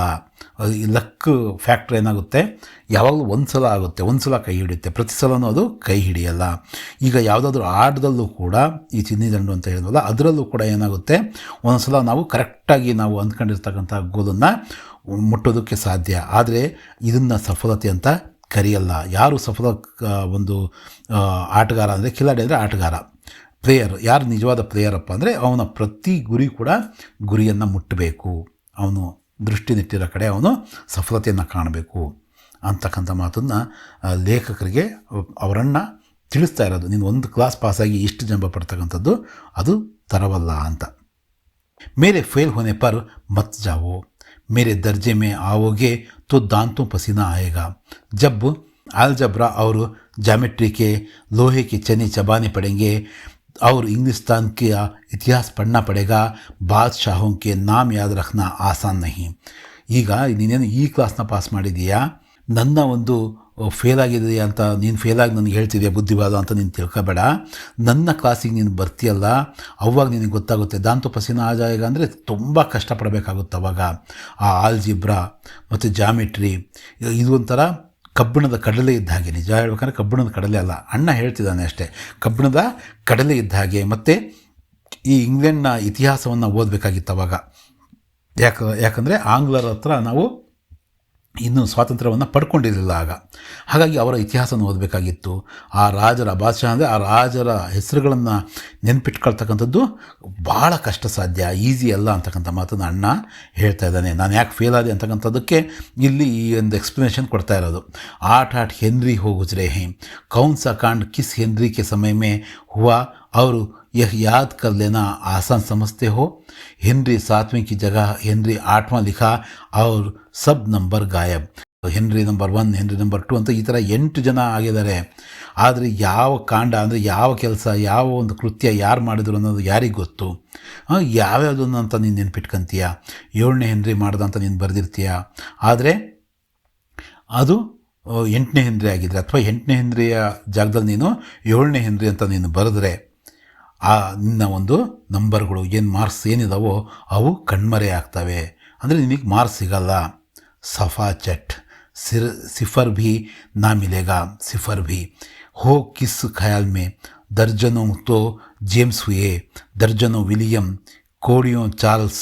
दिमाग चक्कर खाने लगता है, आंधी रोग हो जाता है. इन अभागों को नाम भी ना जुड़ते थे. एक ही नाम के पीछे दोयम, सोयम, चारुम, पंचम लगाते चले गए. मुझसे पूछते तो 10 लाख नाम ಬತ್ತಾ ದೇತಾ. ಈ ರಾಜರ ಹೆಸರುಗಳು ಹೆಂಗಿರ್ತಾವೆ ಅಂದರೆ 1 ಡಜನ್ ಜೇಮ್ಸ್ ಆಗಿದ್ದಾರೆ, ಮತ್ತು 1 dozen Williams first, Williams second, ಈ ಥರ, ಮತ್ತು ಎಷ್ಟೋ ಚಾರ್ಲ್ಸ್ಗಳಾಗಿದ್ದಾರೆ. ಇವರ ಹೆಸರುಗಳನ್ನ ನೆನಪಿಟ್ಕೊಳ್ಳೋದಕ್ಕೆ ತಲೆ ಏನಾಗುತ್ತೆ, ಗಿರ್ರನ್ನುತ್ತೆ, ತಲೆ ತಿರುಗುತ್ತೆ, ಏನು ಒಂಥರ ಒಂದು ರೋಗದ ಥರ ಇದು ಅಂಟ್ಕೊಳ್ಳುತ್ತೆ. ಹೀಗೆ ಇವರು ಅಭಾಗ್ಯರು. ಇವರು ಅಂದರೆ ಒಂದೇ ಹೆಸರನ್ನ ಫಸ್ಟು, ಸೆಕೆಂಡು, ಥರ್ಡ್ ಅಂತ ಇಟ್ಕೊಂಡಿದ್ದಾರಲ್ಲ, ಇವರೊಂಥರ ಅಭಾಗ್ಯರು. ಒಂದೇ ಹೆಸರಿನ ಹಿಂದೆ ಫಸ್ಟ್, ಸೆಕೆಂಡ್, ಥರ್ಡ್ ಅಂತ, ಫೋರ್ತ್ ಅಂತ, ಫಿಫ್ತ್ ಅಂತ ಬರ್ಕೊಳ್ತಾ ಹೋಗ್ತಾ ಇದ್ದಾರೆ. ನನಗೆ ಕೇಳಿದರೆ 10 ಲಕ್ಷ ಹೆಸರುಗಳನ್ನು ನಾನು ಕೊಡ್ತಾಯಿದ್ದೆ, ಅದಕ್ಕೇನು ಕಡಿಮೆ ಅಂತೇಳ್ಬಿಟ್ಟು ಲೇಖಕರ ಅಣ್ಣ ಲೇಖಕರಿಗೆ ಹೇಳ್ತಾ ಈ ಮಾತನ್ನು ಕೂಡ ಹೇಳ್ತಾರೆ. और ज्योमेट्री तो बस खुदा ही पना आबाजा की जगह आजाबा लिख दिया और सारे नंबर कट गए. कोई इन निर्दयी मुमतहीनों से नहीं पूछता कि आखिर आबाजा और आजाबा में क्या फ़र्क है और व्यर्थ की बात के लिए क्यों छात्रों के खून करते हो. दाल भात रोटी खाई या ಭಾತ್ ದಾಲ್ ರೋಟಿ ಖಾಯಿ ಇಸ್ಮೆ ಕ್ಯಾ ರಖಾ ಹೈ. ಈಗ ಜಾಮಿಟ್ರಿ ಬಗ್ಗೆ ಒಂಥರ ವಿಮರ್ಶೆ ಮಾಡ್ತಾ ಹೇಳ್ತಿದ್ದಾನೆ, ಅದಂತೂ ದೇವರಿಗೆ ಪ್ರೀತಿ. ಖುದಾ ಅಂದರೆ ದೇವರಿಗೆ ಪ್ರೀತಿ. ಆಬಾಜ ಅಂತಕ್ಕಂಥದ್ದನ್ನು ಬರೆಯೋ ಜಾಗದಲ್ಲಿ ಆಜಾಬಾ ಅಂತಕ್ಕಂಥದ್ದನ್ನು ಬರೆದ್ರೆ ಅಲ್ಲಿ ನಂಬರ್ಗಳು ಏನಾಗ್ತವೆ, ಕಟ್ಟಾಗಿ ಹೋಗ್ತವೆ. ಈ ಮಮತೆ ಇಲ್ಲದ ಈ ಜನ ಏನು ಮಾಡ್ತಾರೆ, ಈ ಥರ ಬರೆದಾಗ ಅದರಲ್ಲಿ ವ್ಯತ್ಯಾಸ ಏನಿರುತ್ತೋ ಏನೋ ಗೊತ್ತಿಲ್ಲ, ಸುಮ್ಮನೆ ವ್ಯರ್ಥವಾಗಿ ಈ ಮಕ್ಕಳನ್ನು ಒಂಥರ ಕೊಲೆ ಮಾಡೋ ಒಂದು ಕೆಲಸವನ್ನು ಈ ನಿರ್ದಯಿ ಮೇಷ್ಟ್ರುಗಳು ಅಥವಾ ಈ ಥರ ಕ್ವಶನ್ ಪೇಪರ್ ಸೆಟ್ ಮಾಡೋರು ಮಾಡ್ತಾರೆ. ಈ ಸಾಂಬಾರು ಅನ್ನ ರೊಟ್ಟಿ ಅಂತಕ್ಕಂಥ ಜಾಗದಲ್ಲಿ ಬೇಳೆ ಅನ್ನ ರೊಟ್ಟಿ ಅನ್ನೋ ಜಾಗದಲ್ಲಿ ಅನ್ನ ಬೇಳೆ ರೊಟ್ಟಿ ಅಂತ ಬರೆದ್ರೆ ಅಥವಾ ಅದನ್ನು ತಿಂದೆ ಅಂತ ಹೇಳಿದರೆ ಏನು ವ್ಯತ್ಯಾಸ ಆಗುತ್ತೆ. मगर इन परीक्षकों को क्या परवाह, वह तो वही देखते हैं जो पुस्तक में लिखा है. चाहते हैं कि लड़के अक्षर अक्षर रट डालें और इसी रटंत का नाम शिक्षा रख छोड़ा है. और आखिर इन बेसिर पैर की बातों के पढ़ने से क्या फ़ायदा. ಅಂದರೆ ಲೇಖಕರ ಅಣ್ಣ ಜೊತೆಗೆ ಈ ಒಂದು ಸಿಸ್ಟಮ್ ಇದೆ, ಎಜುಕೇಷನ್ ಸಿಸ್ಟಮ್ಮು, ಅದನ್ನು ಕೂಡ ಒಂಥರ ವಿಮರ್ಶೆ ಮಾಡ್ತಾ ಏನು ಹೇಳ್ತಿದ್ದಾರೆ, ಈ ಪರೀಕ್ಷಕರು ಈ ಎಕ್ಸಾಮ್ ನಡೆಸ್ತಕ್ಕಂಥವ್ರು ಇದು ಯಾವುದನ್ನು ಕೂಡ ಲೆಕ್ಕಕ್ಕೆ ತಗೊಳ್ಳಲ್ಲ. ಅವರಿಗೆ ಏನು ಪುಸ್ತಕದಲ್ಲಿ ಏನು ಬದನೆಕಾಯಿ ಬರೆದಿದೆಯೋ ಅದೇ ಅವರಿಗೆ ಮುಖ್ಯ. ನಾವು ಪ್ರತಿ ಅಕ್ಷರನೂ ಕೂಡ ಬೈಹಾರ್ಟ್ ಮಾಡಬೇಕು ಅಂತ ಅವರು ಬಯಸ್ತಾರೆ. ಈ ಥರದ ಒಂದು ಬೈಹಾರ್ಟನ್ನೇ ಶಿಕ್ಷಣ ಅಂತ ಕರೆದಿದ್ದಾರೆ. ಆ ಒಂದು ಹೆಸರನ್ನಿಟ್ಟು ಕೈ ಬಿಟ್ಟಿದ್ದಾರೆ. ಈ ಥರ ತಲೆ ಬುಡ ಇಲ್ಲದೆ ಇರ್ತಕ್ಕಂತಹ ಓದನ್ನು ಓದೋದ್ರಿಂದ ಏನು ಪ್ರಯೋಜನ, ಏನು ಲಾಭ ಅಂತ ಫಾಯ್ದ ಅಂದರೆ ಏನು ಲಾಭ ಅಂತ ಅವರು ಪ್ರಶ್ನೆ ಮಾಡ್ತಿದ್ದಾರೆ. इस रेखा पर वह लंब गिरा दो तो आधार लंब से दुगना होगा. पूछिए इससे प्रयोजन दुगना नहीं चौगुना हो जाए या आधा ही रहे मेरी बला से, लेकिन परीक्षा में पास होना है तो यह सब खुराफात याद करनी पड़ेगी. ಅಂದರೆ ಈ ಜಾಮಿಟ್ರಿ ಬಗ್ಗೆನೇ ಹೇಳ್ತಾ ಒಂದು ಲಂಬ ಗೆರೆ ಇರುತ್ತೆ, ಅದರ ಆಧಾರ ಏನು ಇನ್ನೊಂದು ಬಂದು ಅದ್ರ ರೇಖೆ ಮೇಲೆ ಬಿದ್ದರೆ ಅದು ಡಬಲ್ ಆಗುತ್ತೆ. ಇದರಿಂದ ನಮಗೇನು ಪ್ರಯೋಜನ, ನಿತ್ಯ ಜೀವನದಲ್ಲಿ ಇದರ ಒಂದು ಪ್ರಯೋಜನ ಏನು, ಅದು 2 ಪಟ್ಟಾಗಲಿ ಅಥವಾ 4 ಪಟ್ಟಾಗಲಿ ಅಥವಾ ಅರ್ಧನೇ ಇರಲಿ. ಇದೇನು ವಿಚಿತ್ರ, ಇದೇನಿದು ಒಂದು ರೋಗ, ಒಂದು ತೊಂದರೆ, ಏನೋ ಒಂದು ಗ್ರಹಚಾರ ಅಂತ ಹೇಳ್ತಾ, ಆದರೆ ಇದನ್ನು ನಾವು ಓದಲೇಬೇಕು, ತಿಳ್ಕೊಳ್ಳೇಬೇಕು, ಇದನ್ನೆಲ್ಲ ನಾವು ಐಡಿಯಾ ಮಾಡಲೇಬೇಕು, ಇಷ್ಟನ್ನೆಲ್ಲ ನಾವು ನೆನಪಲ್ಲಿ ಇಟ್ಕೊಳ್ಳೇಬೇಕು. ಯಾಕಪ್ಪ ಅಂದರೆ ನಾವು ಪರೀಕ್ಷೆಯನ್ನು ಪಾಸ್ ಮಾಡಬೇಕಾಗಿರುತ್ತೆ. कह दिया समय की पाबंदी पर एक निबंध लिखो जो 4 पन्नों से कम ना हो. ಅಂದರೆ ಸಮಯದ ಒಂದು ಸದುಪಯೋಗದ ಬಗ್ಗೆ, ಅದರ ಒಂದು ಸಮಯವನ್ನು ಹೇಗೆ ನಾವು ಯುಟಿಲೈಸ್ ಮಾಡೋದ್ರ ಬಗ್ಗೆ 4 ಪುಟಗಳನ್ನು ಬರೀರಿ ಅಂತ, ಒಂದು ಲೇಖನ ಬರೀರಿ ಅಥವಾ ಒಂದು ಪ್ರಬಂಧವನ್ನು ಬರೀರಿ, ಎಸ್ಸೆ ಬರೀರಿ ಅಂತ ಕೇಳ್ತಾರೆ. अब आप कापी सामने खोले, कलम हाथ में लिए और उनके नाम को रोइए, उसके नाम को रोइए. कौन नहीं जानता कि समय की पाबंदी बहुत अच्छी बात है. इससे आदमी के जीवन में संयम आता है, दूसरों का उस पर स्नेह होने लगता है और उसके कारोबार में उन्नति होती है. लेकिन इस ज़रा सी बात पर 4 पन्ने कैसे लिखें. ಈಗ ಯಾರಿಗೆ ಗೊತ್ತಿಲ್ಲ ಸಮಯ ಅಂತಕ್ಕಂಥದ್ದು ಎಷ್ಟು ಮಹತ್ವವನ್ನು ಪಡ್ಕೊಂಡಿದೆ ಅಂತಕ್ಕಂಥದ್ದು ಯಾರಿಗೆ ಗೊತ್ತಿಲ್ಲ. ಈಗ ನಾವೇನು ಮಾಡಬೇಕು, ಕಾಪಿ ತಗೋಬೇಕು, ಮತ್ತು ಕಲಮ್ ಅಂದರೆ ಪೆನ್ ತಗೋಬೇಕು, ನೋಟ್ಸ್ ತಗೋಬೇಕು, ಮತ್ತು ಅದನ್ನಷ್ಟನ್ನು ಕೂಡ ಬರಿತಾ ಹೋಗ್ಬೋದು. ಯಾರಿಗೆ ಗೊತ್ತಿಲ್ಲ ಸಮಯದ ಮಹತ್ವ. ಮತ್ತು ಅದು ಇದ್ದರೆ ಜೀವನದಲ್ಲಿ ತಾಳ್ಮೆ, ಸಹನೆ ಅಂತಕ್ಕಂಥದ್ದು ಬರುತ್ತೆ. ಇನ್ನೊಬ್ಬರ ಸ್ನೇಹ ಸಮಯ ಸಂದರ್ಭಕ್ಕೆ ತಕ್ಕಂಗೆ ಹೆಚ್ಚಾಗುತ್ತೆ. ಮತ್ತು ಈ ಸಮಯವನ್ನು ಸದುಪಯೋಗ ಮಾಡ್ಕೊಳ್ಳೋದ್ರಿಂದ ಈ ನಮ್ಮ ವ್ಯವಹಾರದಲ್ಲಿ ಔನ್ನತ್ಯಕ್ಕೆ ನಾವು ಸೇರ್ತೀವಿ. ಇಷ್ಟು ಸಣ್ಣ ಮಾತನ್ನು, ಇಷ್ಟು ಸಂಪೂರ್ಣವಾಗಿ ಸಿಂಪಲ್ಲಾಗಿ ಹೇಳೋವಂಥ ಮಾತನ್ನು 4 ಪುಟ ನಾವು ಯಾಕೆ ಬರೀಬೇಕು. जो बात एक वाक्य में कही जा सके उसे 4 पन्नों में लिखने की ज़रूरत क्या है। मैं तो इसे हिमाकत कहता हूँ।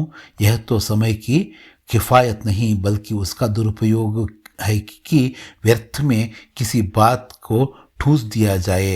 हम चाहते हैं आदमी को जो कुछ कहना हो ಚಟ್ಪಟ್ कह दो और अपनी राह लें। ನೋಡ್ರಿ, ಸಮಯದ ಒಂದು ಹೆಂಗೆ ಉಳಿಸ್ಬೇಕು ಅಂತಕ್ಕಂಥ ವಿಷಯಕ್ಕೆ 4 ಪುಟ ಯಾಕೆ ಬರೀಬೇಕು, ಒಂದು ವಾಕ್ಯದಲ್ಲಿ ಹೇಳ್ತಕ್ಕಂಥದ್ದಕ್ಕೆ 4 ಪುಟದ ಅವಶ್ಯಕತೆ ಏನು, ಜರೂರತ್ ಅಂದರೆ ಅವಶ್ಯಕತೆ. ಈತ ನನ್ನ ಪ್ರಕಾರ ಏನು ಹೇಳಬೇಕಪ್ಪ ಅಂದರೆ ಇದು ಸಮಯದ ಸದುಪಯೋಗ ಅಲ್ಲ ದುರುಪಯೋಗ ಅಂತಕ್ಕಂಥ ಮಾತನ್ನು ಹೇಳ್ತಾನೆ. ಹೀಗೆ ವ್ಯರ್ಥವಾಗಿ ಏನೇನೋ ಹೇಳ್ತಕ್ಕಂಥದ್ದು, ಏನೇನೋ ಬರೀತಕ್ಕಂಥದ್ದು ಎಷ್ಟು ಸರಿ. ಮನುಷ್ಯ ತಾನು ಏನು ಹೇಳಬೇಕಾದ್ದು ಅದನ್ನು ಚುಟುಕಾಗಿ ಹೇಳಿ, ಚಟ್ಪಟ್ ಅಂತ ಹೇಳಿಬಿಟ್ಟು ಚುಟುಕಾಗಿ ಹೇಳಿ ತನ್ನ ದಾರಿಯನ್ನು ಹಿಡಿಬೇಕು. ಸುಮ್ಮನೆ ಗಂಟೆಗಟ್ಟಲೆ ಮಾತಾಡೋದು ಅಲ್ಲ. ಮಗರ್ ನಹಿ आपको 4 पन्ने रंगने पड़ेंगे, चाहे जैसे लिखिए और पन्ने भी पूरे फुल स्केप आकार के। यह छात्रों पर अत्याचार नहीं तो और क्या है। अनर्थ तो यह है कि कहा जाता है संक्षेप में लिखो। समय की पाबंदी पर संक्षेप में एक निबंध लिखो जो 4 पन्नों से कम ना हो. ಇಲ್ಲಿ ಏನಂತ ಅಂದರೆ ವೈರುಧ್ಯಗಳನ್ನು ಆತ ಹೇಳ್ತಿದ್ದಾನೆ. 4 ಪುಟ ಬರೀರಿ, ಅದು ಸಂಕ್ಷೇಪವಾಗಿ ಬರೀರಿ ಅಂತಕ್ಕಂಥದ್ದು. 4 ಪುಟ ಬರೀಬೇಕು, ಅದು ಹೆಂಗೆ ಬರೀಬೇಕು, ಸಂಕ್ಷೇಪವಾಗಿ ಬರೀಬೇಕು. ಅದು ಸಮಯದ ಒಂದು ಉಳಿತಾಯದ ಬಗ್ಗೆ ಬರೀಬೇಕು. ಇದು ಮಕ್ಕಳ ಮೇಲೆ ಆಗ್ತಕ್ಕಂಥ ಅನಾಚಾರ. ಇದರಲ್ಲಿ ಅನರ್ಥ ಇದೆ, ವೈರುಧ್ಯ ಇದೆ ಅಂತಕ್ಕಂಥ ಮಾತನ್ನು ಆ ಲೇಖಕರನ್ನ ವಿವರಿಸ್ತಾ ಇದ್ದಾನೆ. ठीक संक्षेप में तो 4 पन्ने हुए, नहीं शायद 100-200 पन्ने लिखवाते. तेज भी दौड़िए और ಧೀರೆ ಧೀರೆ ಭೀ. ಅಂದರೆ ಇದು ಹೆಂಗಾಯ್ತಪ್ಪ ಅಂದರೆ ವೈರುಧ್ಯ ಹೇಗೆ ಅಂತಕ್ಕಂಥದ್ದಕ್ಕೆ ಹೇಳ್ತಿದ್ದಾರೆ. ಸಂಕ್ಷೇಪಲ್ಲಿ ಅಂದಿದ್ದಕ್ಕೆ 4 ಪುಟ ಅಂತಿದ್ದಾರೆ, ಅದು ಫುಲ್ ಸ್ಕೇಪಲ್ಲಿ ಬರೀಬೇಕು. ಆದರೆ ವಿವರಣಾತ್ಮಕವಾಗಿ ಬರೀರಿ ಅಂದರೆ 100-200 ಪುಟ ಕೇಳ್ತಾ ಇದ್ರೇನೋ, ಅಷ್ಟು ಬರೆಸ್ತಾ ಇದ್ರೇನೋ. ಇದು ಹೆಂಗಿದೆಯಪ್ಪ ಅಂದರೆ ಜೋರಾಗೂ ಓಡ್ರಿ ಮತ್ತು ನೀವು ನಿಧಾನವಾಗಿಯೂ ಕೂಡ ಇರಬೇಕು, ನಿಧಾನವಾಗಿ ಕೂಡ ಓಡಬೇಕು. ಇದು ಹೇಗೆ ಸಾಧ್ಯ ಅನ್ನೋ ಪ್ರಶ್ನೆ ಅವ್ರದ್ದು. ಹೈ ಉಲ್ಟಿ ಬಾತ್ ಹೈನಾ ಹೈ ಯಾ ನಹಿ. बालक भी इतनी सी बात समझ सकता है, लेकिन इन अध्यापकों को इतनी तमीज़ भी नहीं.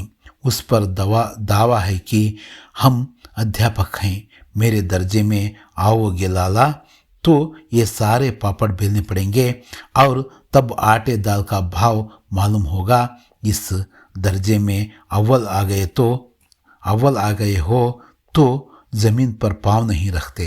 ಅಂದರೆ ಇಷ್ಟೆಲ್ಲವನ್ನ ಹೇಳಿ ಇದೊಂದು ವೈರುಧ್ಯವಾದ ಮಾತು, ಉಲ್ಟಾ ಮಾತು. ನಾವು ಹುಡುಗರು ವಿದ್ಯಾರ್ಥಿಗಳು ಇಷ್ಟನ್ನು ತಿಳ್ಕೊಂತೀವಿ ಅಂದರೆ ಈ ಅಧ್ಯಾಪಕರು, ಈ ಮೇಷ್ಟ್ರುಗಳು ಯಾಕೆ ತಿಳ್ಕೊಳ್ಳಲ್ಲ? ಇಷ್ಟು ಕೂಡ ಅವರಿಗೆ ಬುದ್ಧಿ ಇಲ್ವಾ? ಇಷ್ಟು ಕೂಡ ಸ್ವಲ್ಪ ಒಂದು ಐಡಿಯಾ ಇಲ್ವಾ ಅವರಿಗೆ? ಮತ್ತು ಅವ್ರಿಗೇನಪ್ಪ ಅಂದರೆ ನಾವು ಶಿಕ್ಷಕರು ಅಂತಕ್ಕಂಥ ಒಂದು ದಾವೆ ಬೇರೆ, ಅಂದರೆ ನಾವು ಅಧ್ಯಾಪಕರನ್ನ ಮಾತು ಬೇರೆ ಅಂತಕ್ಕಂಥ ಮಾತನ್ನು ಹೇಳ್ತಾ, ನೀನು ನನ್ನ ಒಂದು ಕ್ಲಾಸಿಗೆ ಬಂದರೆ ಹೀಗಿರುತ್ತೆ, ಅಲ್ಲಿ ನೀನು ಈ ಪಾಪಡ್ ಬೇಲ್ನ ಅಂದರೆ ಅಲ್ಲಿ ನೀನು ಕಷ್ಟಪಡಬೇಕಾಗುತ್ತೆ, ಅಲ್ಲಿ ಗೊತ್ತಾಗುತ್ತೆ ನಿನ್ನ ವ್ಯಾಲ್ಯೂ ಏನು ಅಂತ. ಆಟೆದಾಲ್ಕ ಭಾವ ಅಂದರೆ ಅಲ್ಲಿ ನಿಜವಾದ ಮೌಲ್ಯ ನಿನಗೆ ತಿಳಿಯುತ್ತೆ. ಸಣ್ಣ ಕ್ಲಾಸಲ್ಲಿ ಎಲ್ಲರಿಗಿಂತ ಫಸ್ಟ್ ಬರ್ತಕ್ಕಂಥದ್ದು ಬಂದು ನೀನು ಭೂಮಿ ಮೇಲೆ ಕಾಲಿಡ್ತಾ ಇಲ್ಲ ಅಂದರೆ ನೀನು ತುಂಬ ಆಕಾಶದಲ್ಲಿ ಹಾರ್ತಾ ಇದೆಯಾ, ಅದು ತರವಲ್ಲ, ಅದು ಸರಿಯಲ್ಲ ಅಂತಕ್ಕಂಥ ಮಾತನ್ನು ಹೇಳ್ತಾ, इसलिए मेरा कहना मानिए, लाख फेल हो गया हूँ लेकिन तुमसे बड़ा हूँ. संसार का मुझे तुमसे कहीं ज़्यादा अनुभव है. जो कुछ कहता हूँ उसे गिरा बांधिए, नहीं पछताएगा. ಅಂದರೆ ನಾನು ಸೋತಿರ್ಬೋದು, ನಾನು ಸಾಕಷ್ಟು ಸಲ ಸೋತಿರ್ಬೋದು, ಫೇಲ್ ಆಗಿರ್ಬೋದು, ಆದರೆ ನಿನಗಿಂತ ದೊಡ್ಡವನು, ಇದು ನಿನಗಿಂತ ದೊಡ್ಡವನು ಅಂತಕ್ಕಂಥದ್ದು ಪದೇ ಪದೇ ಅಣ್ಣ ಹೇಳ್ತಾ ಹೋಗ್ತಾನೆ. ನೋಡು, ನಾನು ಈ ಪ್ರಪಂಚವನ್ನು ನಿನಗಿಂತ ಜಾಸ್ತಿ ನೋಡಿದ್ದೀನಿ, ನಿನಗಿಂತ ಹೆಚ್ಚಿನ ಅನುಭವ ನನಗಿದೆ. ನನ್ನ ಮಾತನ್ನು ಇನ್ನೂ ಗಂಟು ಕಟ್ಕೊಂಡ್ರೆ ನೀನು ಮುಂದೆ ಪಶ್ಚಾತ್ತಾಪ ಪಡಲ್ಲ, ನೀನು ಲಾಭದಲ್ಲಿರ್ತೀಯ ಅಂತಕ್ಕಂಥ ಮಾತನ್ನು ಲೇಖಕರಿಗೆ ಹೇಳ್ತಾನೆ. ಸ್ಕೂಲ್ ಕಾ ಸಮಯ ನಿಕಟ್ ಥಾ ನಹಿ, ईश्वर जाने यह उपदेश माला कब समाप्त होती. भोजन आज मुझे निस्वाद सा लग रहा था. जब पास होने पर यह तिरस्कार हो रहा है तो फेल हो जाने पर तो शायद प्राण ही ले लिया जाए. ಏನೋ ಆಟಕ್ಕೆ ಹೋಗಿ ಸ್ವಲ್ಪ ಲೇಟಾಗಿ ಬಂದು ಊಟ ಮಾಡೋದು ಕೂತ್ಕೊಂಡಾಗ ಈ ಮಾತು ಬಂತು. ಆವತ್ತಿನ ಸ್ಕೂಲಿನ ಟೈಮ್ ಹತ್ತಿರ ಆಗಿತ್ತು. ಹಾಗಾಗಿ ಈ ಉಪದೇಶ, ಅಣ್ಣನ ಉಪದೇಶ ತುಂಬ ವಿಸ್ತಾರವಾದಂಥ ಉಪದೇಶ ಅಲ್ಲಿಗೆ ಮುಗಿಯಿತು. ಇಲ್ಲ ಅಂದರೆ ಈ ಉಪದೇಶ ಮಾಲೆ ಯಾವಾಗ ಕ್ಲೋಸ್ ಆಗ್ತಿತ್ತೋ, ಯಾವಾಗ ಸಮಾಪ್ತವಾಗ್ತಿತ್ತೋ, ಯಾವಾಗ ಅಂತ್ಯ ಆಗ್ತಿತ್ತೋ ಗೊತ್ತಿಲ್ಲ. ಇವಾಗ ಊಟಕ್ಕೆ ಕೂತ್ಕೊಂಡ್ರೆ ಇಷ್ಟೆಲ್ಲ ಮಾತು ಕೇಳಿರ್ತಕ್ಕಂಥ ಲೇಖಕರಿಗೆ ಅದರಲ್ಲಿ ಯಾವ ಸ್ವಾದ ಕೂಡ, ಯಾವ ರುಚಿ ಕೂಡ ಹತ್ತಾ ಇರಲಿಲ್ಲ. ಈಗ ಗೆದ್ರೇ ಅಥವಾ ಪಾಸಾದ್ರೇ ಈ ತಿರಸ್ಕಾರವನ್ನು ಅನುಭವಿಸ್ಬೇಕಾಗಿದೆ ಅಣ್ಣನ ಕಡೆಯಿಂದ. ಅಕಸ್ಮಾತಾಗಿ ಫೇಲ್ ಆಗಿದ್ದರೆ ನನ್ನ ಪ್ರಾಣನೇ ತಗೊಳ್ತಾ ಇದ್ನೇನೋ, ನನ್ನ ಜೀವನ ಹಿಂಡ್ತಾ ಇದ್ನೇನೋ ಅಂತೇಳ್ಬಿಟ್ಟು ಲೇಖಕರಿಗೆ ಅನ್ನಿಸ್ತು. भाई साहब ने अपने दर्जे की पढ़ाई का जो भयंकर चित्र खींचा था उसने मुझे भयभीत कर दिया. स्कूल छोड़कर घर नहीं भागा, यही ताज्जुब है. लेकिन इतने तिरस्कार पर भी पुस्तकों में मेरी अरुचि क्यों ज्यों की त्यों बनी रही. ಇಷ್ಟು ಭಯಪಡಿಸಿದ ನಂತರನೂ ಕೂಡ ಏನಪ್ಪ ಅಂದರೆ ಆಶ್ಚರ್ಯ, ತಾಜ್ಜುಬ್ ಅಂದರೆ ಆಶ್ಚರ್ಯದ ವಿಷಯ ಏನಪ್ಪ ಅಂದರೆ, ಆ ಭಯಂಕರ ಒಂದು ಚಿತ್ರವನ್ನು ಕಂಡು ಕೂಡ ಆತನ ಮನಸ್ಸಲ್ಲಿ ಎಳೆದಿದ್ನಲ್ಲ, ಸಾಕಷ್ಟು ಭಯ ಆಗಿತ್ತು. ಆದರೂ ಕೂಡ ಸ್ಕೂಲ್ ಬಿಟ್ಟು ಓಡಲಿಲ್ಲಲ್ಲ, ಅದೇ ಒಂದು ಆಶ್ಚರ್ಯದ ವಿಷಯ. ಆದರೂ ಕೂಡ ಇಷ್ಟು ಅಣ್ಣನ ಉಪದೇಶ ಕೇಳಿದ ನಂತರನೂ ಕೂಡ ನನಗೆ ಆ ಪುಸ್ತಕಗಳ ಮೇಲಿರ್ತಕ್ಕಂತಹ ಕಡಿಮೆ ಒಂದು ಇಂಟ್ರೆಸ್ಟ್ ಏನಿತ್ತು ಅದು ಮುಂದುವರಿತು. ಖೇಲ್ ಕೂದ್ ಕಾ कोई अवसर हाथ से ना जाने देता, पढ़ता भी मगर बहुत कम. बस इतना कि रोज़ टास्क पूरा हो जाए और दर्जे में जलील ना होना पड़े. अपने ऊपर जो विश्वास पैदा हुआ था वह फिर लुप्त हो गया और फिर चोरों का सा जीवन कटने लगा. ಈಗ ಏನಾಗಿತ್ತು, ಏನು ನಾನು ಒಂದು ಆತ್ಮವಿಶ್ವಾಸ ಮೂಡಿತ್ತಲ್ಲ ಲೇಖಕರಿಗೆ, ಆ ಆತ್ಮವಿಶ್ವಾಸ ಏನಾಯಿತು, ಕಡಿಮೆ ಆಗ್ತಾ ಬಂತು, ಕಾಣಿಸ್ದೇ ಹೋಯಿತು, ಲುಪ್ತವಾಯಿತು. ಮತ್ತೆ ಒಂಥರ ಅಣ್ಣನ ಮುಂದೆ ಒಂದು ಕಳ್ಳನ ಥರ ಆಟೋಟಗಳಲ್ಲಿ ಭಾಗವಹಿಸುತ್ತಾ ಅವರು ಮುಂದುವರೆದ್ರು. ಮತ್ತೆ ಓದ್ತಾಯಿದ್ರು, ಅಂದರೆ ತುಂಬ ಕಡಿಮೆ ಓದನ್ನು ಓದ್ತಾಯಿದ್ರು. ಅವತ್ತಿನ ಟಾಸ್ಕ್, ಅವತ್ತಿನ ಹೋಮ್ವರ್ಕ್ಗಳು ಏನಿದ್ವೋ ಅದನ್ನು ಮಾತ್ರ ಅವರು ಕಂಪ್ಲೀಟ್ ಮಾಡ್ತಾಯಿದ್ರು. ಈಗ ಮೂರನೇ ಒಂದು ಭಾಗವನ್ನು ನಾವು ನೋಡೋದಾದರೆ, ಫಿರ್ ಸಾಲಾನ ಇಮ್ತಿಹಾನ್ ಹುವಾ, ಆ ವರ್ಷನೂ ಕೂಡ ಏನಾಗುತ್ತೆ, ಎಕ್ಸಾಮ್ ಆಗುತ್ತೆ. ಅದರ ನಂತರ ಏನು ನಡೆಯಿತು ಅಂತಕ್ಕಂಥದ್ದು ಮೂರನೇ ಮತ್ತು ಇದು ಕೊನೆಯ ಪಾರ್ಟ್. ಅವ್ರು ಕುಚ್ ಐಸಾ ಸಂಯೋಗ ಹುವಾ ಕಿ ಮೈ ಫಿರ್ ಪಾಸ್ ಹುವಾ ಅವ್ರ ಭಾಯ್ ಸಾಹಬ್ ಫಿರ್ ಫೇಲ್ ಹೋ ಗಯೆ. ಅವತ್ತು ಕೂಡ ಆ ವರ್ಷ ಕೂಡ ಎಕ್ಸಾಮ್ ನಡೀತು, ವಾರ್ಷಿಕ ಪರೀಕ್ಷೆ. ಏನಪ್ಪ ಅಂದರೆ ಆ ಸಂಯೋಗನೋ ಏನೋ ಗೊತ್ತಿಲ್ಲ, ಈತ ಅಂದರೆ ಲೇಖಕರು ಮತ್ತೆ ಪಾಸ್ ಆಗ್ತಾರೆ, ಅಣ್ಣ ಭಾಯ್ ಸಾಹಬ್ ಮತ್ತೆ ಫೇಲ್ ಆಗ್ತಾರೆ. मैंने बहुत मेहनत नहीं की पर ना जाने कैसे दर्जे में अव्वल आ गया. मुझे खुद अचरज हुआ. भाई साहब ने प्राणांतक परिश्रम किया, कोर्स का एक एक शब्द चाट गए थे. 10 बजे रात तक इधर, 4 बजे भोर से उधर, 6 से 9:30 तक स्कूल जाने के पहले ಮುದ್ರಾ ಕಾಂತಿಹೀನ್ ಹೋ ಗಯಿ ಥಿ ಮಗರ್ ಬೇಚಾರೆ ಫೇಲ್ ಹೋ ಗಯೆ. ಅಂದರೆ ತುಂಬ ಸಾಕಷ್ಟು ಪರಿಶ್ರಮ ಪಟ್ಟ ನಂತರನೂ ಕೂಡ ಅಣ್ಣ ಓದೋದಕ್ಕಾಗಲಿಲ್ಲ. 10 ಗಂಟೆವರೆಗೂ ಓದ್ತಾಯಿದ್ರು, ಮತ್ತು 4 ಗಂಟೆ ಬೆಳಗ್ಗೆ ಆ ಕಡೆನೂ ಓದ್ತಾಯಿದ್ರು, ಮತ್ತು ಸ್ಕೂಲ್ಗೆ ಹೋಗೋದಕ್ಕಿಂತ ಮುಂಚೆನೂ ಕೂಡ ಓದ್ತಾಯಿದ್ದು. ಓದಿ ಒಂದು ಮುಖ ಕಾಂತಿಹೀನವಾಗಿತ್ತು, ಅದ್ರ ಮೇಲೆ ಕಳೆನೇ ಇರಲಿಲ್ಲ. ಆದರೂ ಅಣ್ಣ ಫೇಲ್ ಆದ. ಆದರೆ ಇವ್ರು ಪಾಸಾಗಿರೋದ್ರ ಬಗ್ಗೆನೂ ಕೂಡ ಇವ್ರಿಗೆ ಏನಾಗಿದೆ, ಸ್ವಲ್ಪ ಆಶ್ಚರ್ಯ ಆಗಿದೆ. ಅಷ್ಟು ಅಣ್ಣನಷ್ಟು ಪ್ರಾಣಾಂತಕವಾದಂಥ ಪರಿಶ್ರಮ ಪಡ್ತಾ ಇರಲಿಲ್ಲ. ಅಷ್ಟು ಒಂದು ಕಡಿಮೆ ಒಂದು ಶ್ರಮಪಟ್ಟು ಕೂಡ ಕ್ಲಾಸಲ್ಲಿ ಮತ್ತೆ ಅವರು ಫಸ್ಟ್ ಬಂದಿದ್ದರು ಲೇಖಕರು. ಅಣ್ಣ ಒಂದೊಂದು ಶಬ್ದವನ್ನು ಕೂಡ ಬೈಹಾರ್ಟ್ ಮಾಡ್ತಾಯಿದ್ದ. ಮೊದಲೇ ಹೇಳ್ದಂಗೆ ರಾತ್ರಿ 10 ಗಂಟೆವರೆಗೂ ಓದ್ತಾ ಇದ್ದ. ಬೆಳಗ್ಗೆ 4 ಗಂಟೆಗೆ ಎದ್ದ ತಕ್ಷಣವೇ ಮತ್ತೆ ಓದೋ ಕೂತ್ಕೊತಾ ಇದ್ದ. ಆದರೂ ಫೇಲ್ ಆದ. ಮುझे उन पर दया आती थी. नतीजा सुनाया गया तो वह रो पड़े. और ಅಂದರೆ ಅವ್ರ ಮೇಲೆ ಅಣ್ಣ ಫೇಲ್ ಆಗ್ತಾ ಇರೋದ್ರ ಬಗ್ಗೆ ಈತನಿಗೇನು ಖುಷಿ ಇರಲಿಲ್ಲ. ಈಗ ಆತನ ಬಗ್ಗೆ ದಯೆ, ಕರುಣೆ ಬರ್ತಾಯಿತ್ತು. ಯಾವಾಗ ರಿಸಲ್ಟ್ ಗೊತ್ತಾಯಿತು, ನತೀಜ ಅಂದರೆ ರಿಸಲ್ಟ್, ಯಾವಾಗ ಫಲಿತಾಂಶ ಹೇಳಿದ್ರೋ ಆವಾಗ ಅಣ್ಣ ಹತ್ಬಿಟ್ಟ, ಅಲ್ಲೇ ನಾನು ಫೇಲ್ ಆಗಿಬಿಟ್ನಲ್ಲ ಅಂತ. ಮತ್ತು ಮೈಭೀರೋನೆ ಲಗ, ಅಣ್ಣ ಅಳ್ತಕ್ಕಂಥದ್ದನ್ನು ನೋಡಿದ್ರೆ ತಮ್ಮಗಳಾದಂಥ उसके अಳು ಬರುತ್ತಾನೆ. ಆತನು ಕೂಡ ತಮ್ಮ ಕೂಡ ಅತ್ತ. अपने पास होने की खुशी आधी हो गई. मैं भी फेल हो गया होता तो भाई साहब को इतना दुख ना होता, लेकिन विधि की बात कौन टाले. ಅಂದರೆ ನಾನು ಕೂಡ ಫೇಲ್ ಆಗಿದ್ದರೆ ಅಣ್ಣನಿಗೆ ಇಷ್ಟು ಬೇಜಾರಾಗ್ತಾ ಇರಲಿಲ್ಲೇನೋ. ಆದರೆ ತನ್ನ ಗೆಲುವು ಕೂಡ, ತನ್ನ ಒಂದು ಪಾಸಾಗಿರೋ ಖುಷಿ ಕೂಡ ಅರ್ಧ ಆಗಿಬಿಡ್ತು, ಅಣ್ಣ ಫೇಲ್ ಆಗಿಬಿಟ್ನಲ್ಲ ಅಂತ. ಆದರೆ ಲೇಖಕರು ಹೇಳ್ತಾರೆ, ವಿಧಿಯ ಬರಹವನ್ನು, ಒಂದು ಹಣೆ ಬರಹವನ್ನು ಯಾರು ನಾವು ಗೆಲ್ಲೋದಕ್ಕೆ ಸಾಧ್ಯ, ಯಾರು ಅದನ್ನು ತಳ್ಳಿಬಿಡೋದಕ್ಕೆ ಸಾಧ್ಯ. मेरे और भाई साहब के बीच में अब केवल एक दर्जे का अंतर और रह गया. ಅಂದರೆ ಅಣ್ಣ ಮತ್ತು ತನ್ನ ಮಧ್ಯದಲ್ಲಿ ಒಂದೇ ಒಂದು ಕ್ಲಾಸ್ನ ಒಂದು ವ್ಯತ್ಯಾಸ, ಒಂದು ಅಂತರ ಉಳ್ಕಂತು. मेरे मन में एक कुटिल भावना उदय हुई कि कहीं भाई साहब एक साल और फेल हो जाए तो मैं उनके बराबर हो जाऊं, फिर वह किस आधार पर मेरी फजीहत कर सकेंगे. लेकिन मैंने इस विचार को दिल से बलपूर्वक निकाल डाला. आखिर वह मुझे मेरे हित के विचार से ही तो डांटते हैं. ಒಂದೊಂದು ಸಲ ಆ ಒಂದು ಕುಟಿಲವಾದಂಥ ಒಂದು ಕೆಟ್ಟ ಆಲೋಚನೆ ಕೂಡ ಅವರಲ್ಲಿ ಬರ್ತಾಯಿತ್ತು, ಲೇಖಕರಲ್ಲಿ. ಅಣ್ಣ ಈ ವರ್ಷ ಕೂಡ ಫೇಲ್ ಆಗಿ ನಾನು ಪಾಸ್ ಆಗಿಬಿಟ್ರೆ ನಾನು ಕೂಡ ಅವ್ರಿಗೆ ಸರಿ ಸಮಾನ ಆಗಿಬಿಡ್ತೀನಿ, ಜೊತೆಗೆ ಓದೋಕ್ಕಾಗುತ್ತೆ. ಆವಾಗ ಯಾವ ಆಧಾರದ ಮೇಲೆ ಅಣ್ಣ ನನಗೆ ಬುದ್ಧಿವಾದ ಹೇಳೋಕ್ಕೆ ಬರ್ತಾನೆ, ನನಗೆ ಈ ರೀತಿ ಉಪದೇಶ ಕೊಡ್ತಾನಲ್ಲ ಅದನ್ನು ನಿಲ್ಲಿಸ್ತಾನೇನೋ ಅಂತ. ಆದರೆ ಆ ವಿಚಾರವನ್ನು ಅವರು ಮನಸ್ಸಿನಿಂದ ಬಲಪೂರ್ವಕವಾಗಿ ಪ್ರಯತ್ನಪೂರ್ವಕವಾಗಿ ಹೊರಗಡೆ ಬಿಸಾಕ್ತಾರೆ, ಆ ಒಂದು ಕೆಟ್ಟ ವಿಚಾರವನ್ನು. ಆ ಕೊನೆಗೆ ಅಣ್ಣನ ಬಗ್ಗೆ ಏನು ಹೇಳ್ತಾರೆ, ಅಷ್ಟಕ್ಕೂ ಅಣ್ಣ ಏನು ಮಾಡ್ತಿದ್ದಾನೆ, ನನ್ನ ಒಳ್ಳೆಯದಕ್ಕೆ ಇಷ್ಟೆಲ್ಲ ಹೇಳ್ತಾ ಇರೋದು ಅಂತಕ್ಕಂಥದ್ದನ್ನು मनवर्के ಮಾಡ್ಕೊತಾ ಇದ್ದಾರೆ. मुझे इस वक्त अप्रिय लगता है अवश्य, मगर यह शायद उनके उपदेशों का ही असर है कि मैं धनाधन पास हो जाता हूँ और इतने अच्छे नंबरों से. ಅಣ್ಣನ ಒಂದು ಉಪದೇಶಗಳ ಕಾರಣದಿಂದನೋ ಏನೋ ಆತನ ಮಾತುಗಳು ನನಗೆ ಈ ಸಂದರ್ಭದಲ್ಲಿ ಈ ಸಮಯದಲ್ಲಿ ಅಪ್ರಿಯವಾಗಿ ಕಾಣಿಸ್ತಿದ್ದಾವೆ. ಆದರೆ ಆತನ ಉಪದೇಶದ ಒಂದು ಪ್ರಭಾವದಿಂದನೇ, ಅಂದರೆ ಪ್ರಭಾವದಿಂದನೇ ಏನೋ ಗೊತ್ತಿಲ್ಲ, ನಾನು ಈ ರೀತಿಯಲ್ಲಿ ಏನೋ ಕಂಟಿನ್ಯೂ ಆಗಿ ಪಾಸ್ ಆಗ್ತಾಯಿದ್ದೀನಿ, ಅದು ಒಳ್ಳೆ ಅಂಕಗಳಿಂದ ಅಂತ ಲೇಖಕರು ಹೇಳ್ತಾ ಇದ್ದಾರೆ. अब भाई साहब कुछ नरम पड़ गए थे. कई बार मुझे डांटने का अवसर पाकर भी उन्होंने धीरज से काम लिया. शायद अब वह खुद समझने लगे थे कि मुझे डांटने का अधिकार उन्हें नहीं रहा, या रहा भी तो बहुत कम. मेरी स्वच्छंदता भी बढ़ी. ಈಗ ಅಣ್ಣ ಭಾಳಷ್ಟು ಸ್ವಲ್ಪ ತಣ್ಣಗಾಗಿದ್ದರು, ನರಂ ಪಡೈತೆ ಅಂದರೆ ಮೆತ್ತಗಾಗಿದ್ದರು. ಅಂದರೆ ಈ ವಿಚಾರವಾಗಿ, ತಮ್ಮನ ವಿಚಾರವಾಗಿ ಮೊದಲು ಉಪದೇಶ ಕೊಡೋದು ಬೈಯೋದು ಮಾಡ್ತಿದ್ರಲ್ಲ, ಆ ಇದು ಕಡಿಮೆ ಆಗಿತ್ತು.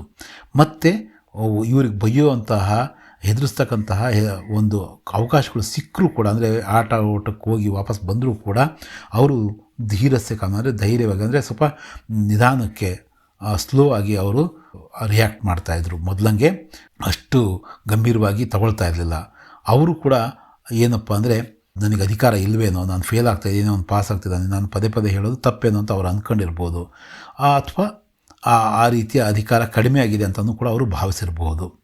ಒಟ್ಟು ಅಲ್ಲಿ ಲೇಖಕರ ಒಂದು ಸ್ವಚ್ಛಂದತೆ, ಒಂದು ಸ್ವಾತಂತ್ರ್ಯ ಏನಿದೆಯೋ ಅದು ಜಾಸ್ತಿ ಆಯಿತು. मैं उनकी सहिष्णुता का अनुचित लाभ उठाने लगा. मुझे कुछ ऐसी धारणा हुई कि मैं पास ही हो जाऊंगा, पढ़ूं या ना पढ़ूं, मेरी तकदीर बलवान है. इसलिए भाई साहब के डर से जो थोड़ा बहुत पढ़ लिया करता था वह भी बंद हुआ.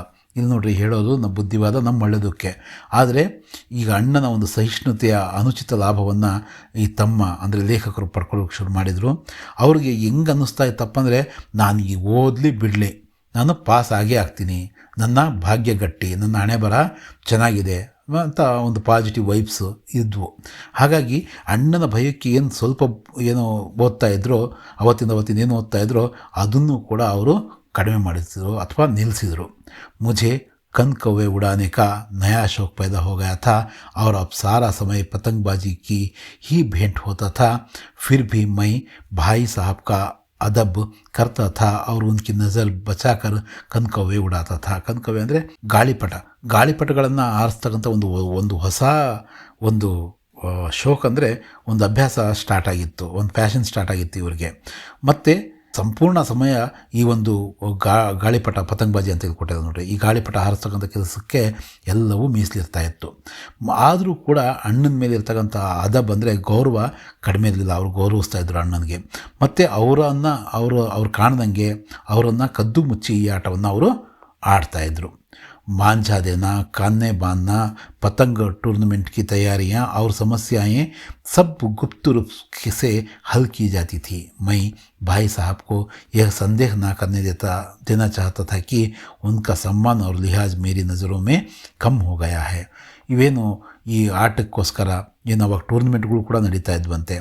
ಮತ್ತು ಈ ಅದಕ್ಕೆ ಬೇಕಾಗಿರ್ತಕ್ಕಂಥ ತಯಾರಿಗಳು ಮಾಡ್ತಕ್ಕಂಥದ್ದು, ದಾರವನ್ನು ಅದಕ್ಕೆ ಬೇಕಾಗಿರ್ತಕ್ಕಂಥ ಇವನ್ನ ಅಂಟಾಕ್ತಕ್ಕಂಥದ್ದು, ಅವನ್ನ ಕಟ್ತಕ್ಕಂಥದ್ದು, ಆ ಟೂರ್ನಮೆಂಟ್ಗಳಿಗೆ ತಯಾರಿಗಳು ಮಾಡ್ಕೊಳ್ತಕ್ಕಂಥದ್ದು, ಬಂದಿರತಕ್ಕಂಥ ಸಮಸ್ಯೆಗಳನ್ನು ಎಲ್ಲವೂ ಕೂಡ ಅವರು ಗುಪ್ತ ರೂಪದಿಂದ ಆ ಸಮಸ್ಯೆಗೆ ಪರಿಹಾರವನ್ನು ಕಂಡುಕೊಳ್ತಾ ಇದ್ದರು. ಯಾಕಪ್ಪ ಅಂದರೆ ಅಣ್ಣನಿಗೆ ಅನುಮಾನ ಬರಬಾರ್ದು, ಏನಂತ ಆತನ ದೃಷ್ಟಿಯಲ್ಲಿ ಗೌರವ ಕಡಿಮೆ ಆಗಿದೆ ಅಂತಕ್ಕಂಥದ್ದು ಆಗಬಾರ್ದು. ಅದಕ್ಕೋಸ್ಕರ ಇವರು ಈ ಕದ್ದು ಮುಚ್ಚಿ ಈ ಆಟವನ್ನು ಆಡ್ತಾಯಿದ್ರು ಅಥವಾ ಅದರ ತಯಾರಿಗಳನ್ನು ಮಾಡ್ಕೊಳ್ತಾಯಿದ್ರು. एक दिन संध्या समय हॉस्टल से दूर मैं एक कनकौवा लूटने बेतहाशा दौड़ा जा रहा था. आंखें आसमान की ओर थी और मन उस आकाशगामी पथिक की ओर जो मंद गति से झूमता पतन की ओर चला जा रहा था. मानो कोई आत्मा स्वर्ग से निकलकर विरक्त मन से नए संस्कार ग्रहण करने जा रही हो. बालकों की पूरी सेना लगे और झाड़दार बांस लिए इनका स्वागत करने को दौड़ी आ रही थी. किसी को अपने आगे पीछे की खबर ना थी. सभी मानो उस पतंग के साथ ही आकाश में उड़ रहे थे जहाँ सब कुछ समतल है. ना मोटर कारों है, ना ट्राम, ना गाड़ियाँ. ಅಂದರೆ ಲೇಖಕರು ಒಂದು ಸಂದರ್ಭವನ್ನು ಇಲ್ಲಿ ವಿವರಿಸ್ತಾ ಹೇಳ್ತಿದ್ದಾರೆ. ಸಂಜೆ ಹೊತ್ತಾಗಿತ್ತದು. ಹಾಸ್ಟೆಲ್ನಿಂದ ದೂರ ಈ ಒಂದು ಗಾಳಿಪಟಗಳನ್ನು ಹಾರಿಸ್ತಾ, ಕೈಟ್ಗಳನ್ನು ಹಾರಿಸ್ತಾ, ಅದರಲ್ಲಿ ಯಾವುದೋ ಒಂದು ಬಿದ್ದೋಗಿರುತ್ತಲ್ಲ ಅದನ್ನು ಹಿಡಿದು ತಮ್ಮ ಕಡೆ ತಗೊಳ್ಳೋದಕ್ಕೆ, ಗೆಲ್ಲೋದಕ್ಕೆ ಅವ್ರು ಏನಾಗ್ತಾಯಿದ್ರು, ಓಡ್ತಾಯಿದ್ರು. ಈಗ ಕಣ್ಣುಗಳೆಲ್ಲ ಇಲ್ಲಿದ್ವು, ಆಕಾಶದತ್ತ ನೆಟ್ಟಿದ್ವು. ಒಂಥರ ಆ ಆಕಾಶಗಾಮಿಯಲ್ಲಿ ಆಗಿ ಹೋಗ್ತಕ್ಕಂಥ ಗಾಳಿಪಟದ ಅದೇನಾಗ್ತಾಯಿತ್ತು, ಮಂದಗತಿಯಿಂದ ಆ ಕಡೆ ಈ ಕಡೆ ಹೋಗ್ತಾ ಅದೇನಾಗ್ತಾಯಿತ್ತು, ತನ್ನ ಪತನಗೊಳ್ಬೇಕು, ಅದು ಕೆಳಗಡೆ ಬೀಳಬೇಕು. ಇವರು ಆ ಕೆಳಗಡೆ ಬಿದ್ದಿರ್ತಕ್ಕಂತಹ ಆ ಗಾಳಿಪಟವನ್ನು ಏನು ಮಾಡಬೇಕು, ಹಿಡಿಬೇಕು. ಯಾರು ಹಿಡಿದಿರ್ತಾರೋ ಅವ್ರದ್ದಾಗಿರುತ್ತದು. ಹಾಗಾಗಿ ಎಲ್ಲರೂ ಓಡ್ತಾಯಿದ್ರು. ಅದು ಹೆಂಗೆ ಕಾಣಿಸ್ತಾ ಇದೆ ಅಂದರೆ ಲೇಖಕರ ದೃಷ್ಟಿಯಲ್ಲಿ ಯಾವುದೋ ಒಂದು ಆತ್ಮ ಸ್ವರ್ಗದಿಂದ ಹೊರಟು ವಿರಕ್ತ ಮನಸ್ಸಿಂದ ಇನ್ನೊಂದು ಸಂಸ್ಕಾರವನ್ನು ಗ್ರಹಿಸೋದಕ್ಕೆ ಹೋಗ್ತಾ ಇದೆ ಏನೋ ಅಂತ ಒಂದು ಆ ರೀತಿಯ ಆಧ್ಯಾತ್ಮದ ಚಿಂತನೆ ಕೂಡ ಇವರಿಗೆ ಅದು ಈಗ ಬರಿಬೇಕಾದ್ರೆ ಅನ್ನಿಸ್ತಾ ಇದೆ ಅವರಿಗೆ. ಬಾಲಕುಂಕಿ ಪೂರಿಸಿ ನಾವು ಅಲ್ಲಿ ಆಟ ಆಡೋಂಥ ಹುಡುಗರೆಲ್ಲರೂ ಕೂಡ ಅದನ್ನು ಅವು ಕೈಯಲ್ಲಿ ಕೋಲ್ಗಳನ್ನ ಮತ್ತೊಂದನ್ನು ಹಿಡಿದು ಅದನ್ನು ಪಡೆಯೋದಕ್ಕೆ, ಅಂದರೆ ಆ ಗಾಳಿಪಟವನ್ನು ಸ್ವಾಗತಿಸೋದಕ್ಕೆ ಓಡ್ತಾಯಿದ್ರು. ಅವರೆಲ್ಲರೂ ಕೂಡ ಆ ಕಡೆ ಈ ಕಡೆ ಏನಿದೆ, ಕೆಳಗಡೆ ಏನಿದೆ ಏನೂ ಕೂಡ ಕಾಣಿಸ್ತಾ ಇರಲಿಲ್ಲ. ಅವರು ಆಕಾಶದಲ್ಲಿ ದೃಷ್ಟಿ ನೆಟ್ಟು ಅವರೇನು ಮಾಡ್ತಾಯಿದ್ರು, ಹೋಗ್ತಾಯಿದ್ರು ಆ ಗಾಳಿಪಟದ ಜೊತೆಗೆ. ಗಾಳಿಪಟ ಹೇಗೆ ಮೇಲೆ ಸಮತಲದಿಂದ ಗಾಳಿಯಲ್ಲಿ ಹಾರ್ತಾ ಇತ್ತು, ಇವರು ಭೂಮಿ ಮೇಲೆ ಇರ್ತಕ್ಕಂಥ ಎಲ್ಲ ಏನಿರ್ತಾವೋ ಅವನ್ನ ಯಾವೂ ಕೂಡ ಗಮನಿಸದೆ ಹೋಗ್ತಾಯಿದ್ರು. ಅಲ್ಲಿ ಮೋಟಾರ್ ಕಾರುಗಳಾಗಲಿ, ಟ್ರಾಮ್ಗಳಾಗಲಿ, ಗಾಡಿಗಳಾಗಲಿ ಅವು ಯಾವೂ ಇವರ ದೃಷ್ಟಿಗೆ ಬೀಳ್ತಾ ಇರಲಿಲ್ಲ. ಆ ರೀತಿ ಅವರು ಓಡ್ತಾಯಿದ್ರು. सहसा भाई साहब से मेरी मुठभेड़ हो गई, जो शायद बाजार से लौट रहे थे. उन्होंने वहीं हाथ पकड़ लिया और उग्र भाव से बोले, इन बाजारी लौंडों के साथ धेले के ಕನ್ಕವ್ವೆ ಕೆ ಲಿಯೇ ದೌಡ್ತೆ ತುಮೇ ಶರಮ್ ನಹಿ ಆತಿ. ಏನು ಹೇಳ್ತಿದ್ದಾರೆ ನೋಡ್ರಿ, ಅಲ್ಲಿ ಓಡ್ತಾ ಇದ್ರು. ಆಗ ಅಣ್ಣ ಜೊತೆಗೆ ಹೋಗ್ಬಿಟ್ಟು ಡ್ಯಾಶ್ ಹೊಡಿತಾರೆ, ಅವ್ರ ಜೊತೆಗೆ ಇದಾಗ್ತಾರೆ. ಆವಾಗ ಮೋಸ್ಟ್ಲಿ ಅಣ್ಣ ಇಲ್ಲಿಂದ ಬರ್ತಾಯಿದ್ರು, ಮಾರ್ಕೆಟಿಂದ ವಾಪಸ್ ಬರ್ತಾಯಿದ್ರು ಅನಿಸುತ್ತೆ ಆಸ್ಟ್ರೇಲಿಯನ್ ಕಡೆಗೆ. ಅಲ್ಲೇ ಅವ್ರು ಕೈ ಹಿಡಿತಾರೆ, ತಮ್ಮನ ಕೈ ಹಿಡಿದು ತುಂಬ ಸಿಟ್ಟಿನಿಂದ, ಉಗ್ರ ಭಾವದಿಂದ ಹೇಳ್ತಿದ್ದಾರೆ, ಈ ಬಾಜಾರಿ ಲೌಂಡು ಅಂದರೆ ಈ ಕೆಲಸಕ್ಕೆ ಬರೆದಿರ್ತಕ್ಕಂಥ ಹುಡುಗರ ಜೊತೆಗೆ, ಲೌಂಡು ಅಂದರೆ ಹುಡುಗರ ಜೊತೆಗೆ ಒಂದು ಗಾಳಿಪಟವನ್ನು ಇದು ಮಾಡೋದಕ್ಕೆ ಈ ರೀತಿಯಲ್ಲಿ ನೀನು ಓಡ್ತಾ ಇದೆಯಲ್ಲ, ನಿನಗೆ ನಾಚಿಕೆ ಆಗಲ್ವ? ಶರಮ್ ಅಂದರೆ ನಾಚಿಕೆ ಆಗಲ್ವ ನಿನಗೆ ಅಂತ ಸಿಟ್ಟಿನಿಂದ ಹೇಳಿದರು. ತುಮಿ ಇಸ್ಕಾ ಭಿ ಕುಚ್ ಲಿಹಾಜ್ ನಹಿ ಕಿ ಅಬ್ ನೀಚಿ ಜಮಾತ್ में नहीं हो, बल्कि 8वीं जमात में हो गए हो और मुझसे केवल एक दर्जा नीचे हो. आखिर आदमी को कुछ तो अपनी पोजीशन का ख्याल रखना चाहिए. ನಾವು ಆಡಬೇಕಂದ್ರೆ ಆಡಲ್ಲ, ಓಡಬೇಕಂದ್ರೆ ಓಡಲ್ಲ. ಯಾಕಂದರೆ ನೋಡಪ್ಪ, ನಾವು SLC, ನಾವು ದೊಡ್ಡ ಹುಡುಗರು, ನಮಗೆ ಜವಾಬ್ದಾರಿ, ಈ ಥರ ಜವಾಬ್ದಾರಿಯನ್ನು ತಮ್ಮನಿಗೂ ಕೂಡ ಈತ ಹೇಳ್ತಿದ್ದಾನೆ. ಆಗಿನ ಕಾಲಕ್ಕೆ 8ನೇ ಕ್ಲಾಸಲ್ಲಿ ಓದೋದಂದರೆ ತುಂಬ ದೊಡ್ಡ ವಿಷಯ. ಈ ಬೀದಿಯಲ್ಲಿ ಓದ್ತಕ್ಕಂಥ ಹುಡುಗರು ಮೋಸ್ಟ್ಲಿ ಅವರು ಅಕ್ಷರಜ್ಞಾನನೇ ಇಲ್ಲದಿರ್ತಕ್ಕಂತಹ ಮಕ್ಕಳು, ಶಾಲೆಗೆ ಹೋಗೋದ ಮಕ್ಕಳು. ಅಂಥರ ಜೊತೆಗೆ ಓಡ್ತಾ ಇದೆಯಲ್ಲ, ನಿನಗೆ ನಾಚಿಕೆ ಆಗಲ್ವಾ ಅಂತ. ನೀನೇನೀಗ ಸಣ್ಣ ಕ್ಲಾಸಲ್ಲಿ ಓದ್ತಾ ಇದೆಯಾ, ನೀನೀಗ 8ನೇ ಕ್ಲಾಸ್ ಓದ್ತಾ ಇರೋದು ಅಂತ ಹೇಳ್ತಾ, ನೋಡು ನನಗಿಂತ ಕೇವಲ ಒಂದು ಕ್ಲಾಸ್ ನೀನು ಹಿಂದಿದೆಯಾ ಅಷ್ಟೇ. ಸ್ವಲ್ಪ ನಮ್ಮ ಪೊಸಿಷನ್ ಬಗ್ಗೆನೂ ಕೂಡ ನಾವು ಯೋಚನೆ ಮಾಡಬೇಕು. 8ನೇ ಕ್ಲಾಸಿನ ಹುಡುಗ ನೀನು ಹೇಗಿರಬೇಕು ಅಂತ ಬುದ್ಧಿವಾದವನ್ನು ಹೇಳ್ತಿದ್ದಾರೆ ಅಣ್ಣ ತಮ್ಮನಿಗೆ. एक ज़माना था कि लोग 8वां दर्जा पास करके नायाब तहसीलदार हो जाते थे. मैं कितने ही मिलिटरियों को जानता हूँ जो आज अव्वल दर्जे के डिप्टी मैजिस्ट्रेट सुपरिटेंडेंट हैं, कितने ही 8वीं जमात वाले हमारे लीडर और ಸಮಾಚಾರ ಪತ್ರೋಕ್ಕೆ ಸಂಪಾದಕ ನಾನು ಎಂಥವ್ರನ್ನೂ ಇದು ಮಾಡ್ತೀನಿ. 8ನೇ ಕ್ಲಾಸ್ ಪಾಸಾಗಿ, ಆಗ 8ನೇ ಕ್ಲಾಸ್ ಪಾಸಾಗಿ ತಹಸೀಲ್ದಾರ್ ಆಗಿರೋ ಉದಾಹರಣೆಗಳನ್ನು, ಡಿಸ್ಟ್ರಿಕ್ಟ್ ಕಲೆಕ್ಟರ್ DC ಆಗಿರ್ತಕ್ಕಂತಹ ಅಥವಾ ಡಿಸ್ಟ್ರಿಕ್ಟ್ ಮ್ಯಾಜಿಸ್ಟ್ರೇಟ್ ಆಗಿರ್ತಕ್ಕಂಥ ಒಂದು ಡೆಪ್ಟಿ ಮ್ಯಾಜಿಸ್ಟ್ರೇಟ್ ಆಗಿರ್ತಕ್ಕಂಥ ಉದಾಹರಣೆಗಳನ್ನು ಅಥವಾ ಸೂಪರ್ಡೆಂಟ್ ಆದ ಉದಾಹರಣೆಗಳನ್ನು ಕೊಡ್ತಾ ಸಂಪಾದಕರು ಕೂಡ ಆಗಿದ್ದಾರೆ. ತುಂಬ ದೊಡ್ಡ ದೊಡ್ಡ ಪೊಸಿಷನಲ್ಲಿ 8ನೇ ಕ್ಲಾಸ್ ಪಾಸ್ ಆದವರು ಇದ್ದಾರೆ. ನಿನಗೆ ಅದ್ರ ಗಮನ ಬೇಡವಾ, ಜ್ಞಾನ ಬೇಡವಾ ಅಂತ ಅಣ್ಣ ತಮ್ಮನಿಗೆ ಬುದ್ಧಿವಾದ ಹೇಳ್ತಾ ಇರೋದು.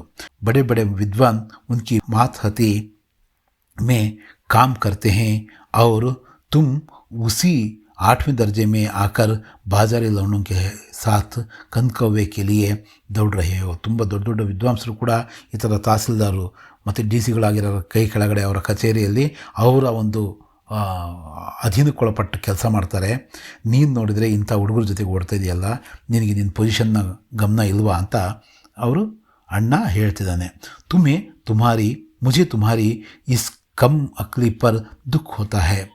तुम जहीन हो, इसमें शक नहीं, लेकिन वह जहन किस काम का जो हमारे ಆತ್ಮಗೌರವ ಕಿ ಹತ್ಯೆ कर डाले. ಅಂದರೆ ಲೇಖಕರಿಗೆ ಹೇಳ್ತಿದ್ದಾರೆ, ನನಗೆ ನಿನ್ನ ಕಡಿಮೆ ಬುದ್ಧಿವಂತಿಕೆ ಬಗ್ಗೆ ಒಂದು ದುಃಖ ಆಗ್ತಾಯಿದೆ. ನೀನು ಬುದ್ಧಿವಂತ, ಜಹೀನ್ ಅಂದರೆ ಬುದ್ಧಿವಂತ, ಅದ್ರ ಬಗ್ಗೆ ನನಗೆ ಯಾವ ಒಂದು ಶಕ್ ನಹಿ ಅಂದರೆ ಅನುಮಾನ ಏನೂ ಇಲ್ಲ. ಆದರೆ ನಿನ್ನ ಒಂದು ಈ ಬುದ್ಧಿವಂತಿಕೆ ನಿನ್ನ ಆತ್ಮಗೌರವವನ್ನು ಕೊಲೆ ಮಾಡಿದರೆ ಏನು ಮಾಡೋದು, ಅದರಿಂದ ಏನು ಪ್ರಯೋಜನ ಅನ್ನೋ ಪ್ರಶ್ನೆ ಅಣ್ಣಂದು. तुम अपने दिल में समझते होंगे मैं भाई साहब से महज एक दर्जा नीचे हूँ और अब उन्हें मुझको कुछ कहने का हक नहीं है, लेकिन यह तुम्हारी गलती है. ಈಗ ಅಣ್ಣನಿಂದ ಕೇವಲ ಒಂದು ಕ್ಲಾಸ್ ಹಿಂದಿದ್ದೀನಿ, ಅಣ್ಣ ಫೇಲ್ ಆಗ್ತಿದ್ದಾನೆ, ನಾನು ಪಾಸ್ ಆಗ್ತಾಯಿದ್ದೀನಿ. ಈಗ ಅಣ್ಣನಿಗೆ ನನ್ನ ಮೇಲೆ ಯಾವ ಮಾತು ಅಥವಾ ಏನು ಉಪದೇಶ ಕೊಡೋ ಅಷ್ಟು ಇದಿಲ್ಲ ಅಂತ ನೀನು ಅಂದ್ಕೊಂಡಿರ್ಬೋದು. ಆದರೆ ಅದು ತಪ್ಪು. ಗಲ್ತಿ ಅಂದರೆ ತಪ್ಪು, ನೀನು ತಪ್ಪು ತಿಳ್ಕೊಂಡಿದೀಯಾ. मैं तुमसे 5 साल बड़ा हूँ और चाहे आज तुम मेरी ही जमात में आ जाओ और परीक्षकों का यही हाल है तो निस्संदेह अगले साल तुम मेरे समकक्ष हो जाओगे और शायद 1 साल बाद मुझसे आगे भी निकल जाओ. लेकिन मुझ में और तुम में जो 5 साल का अंतर है उसे तुम क्या खुदा भी नहीं हटा सकता.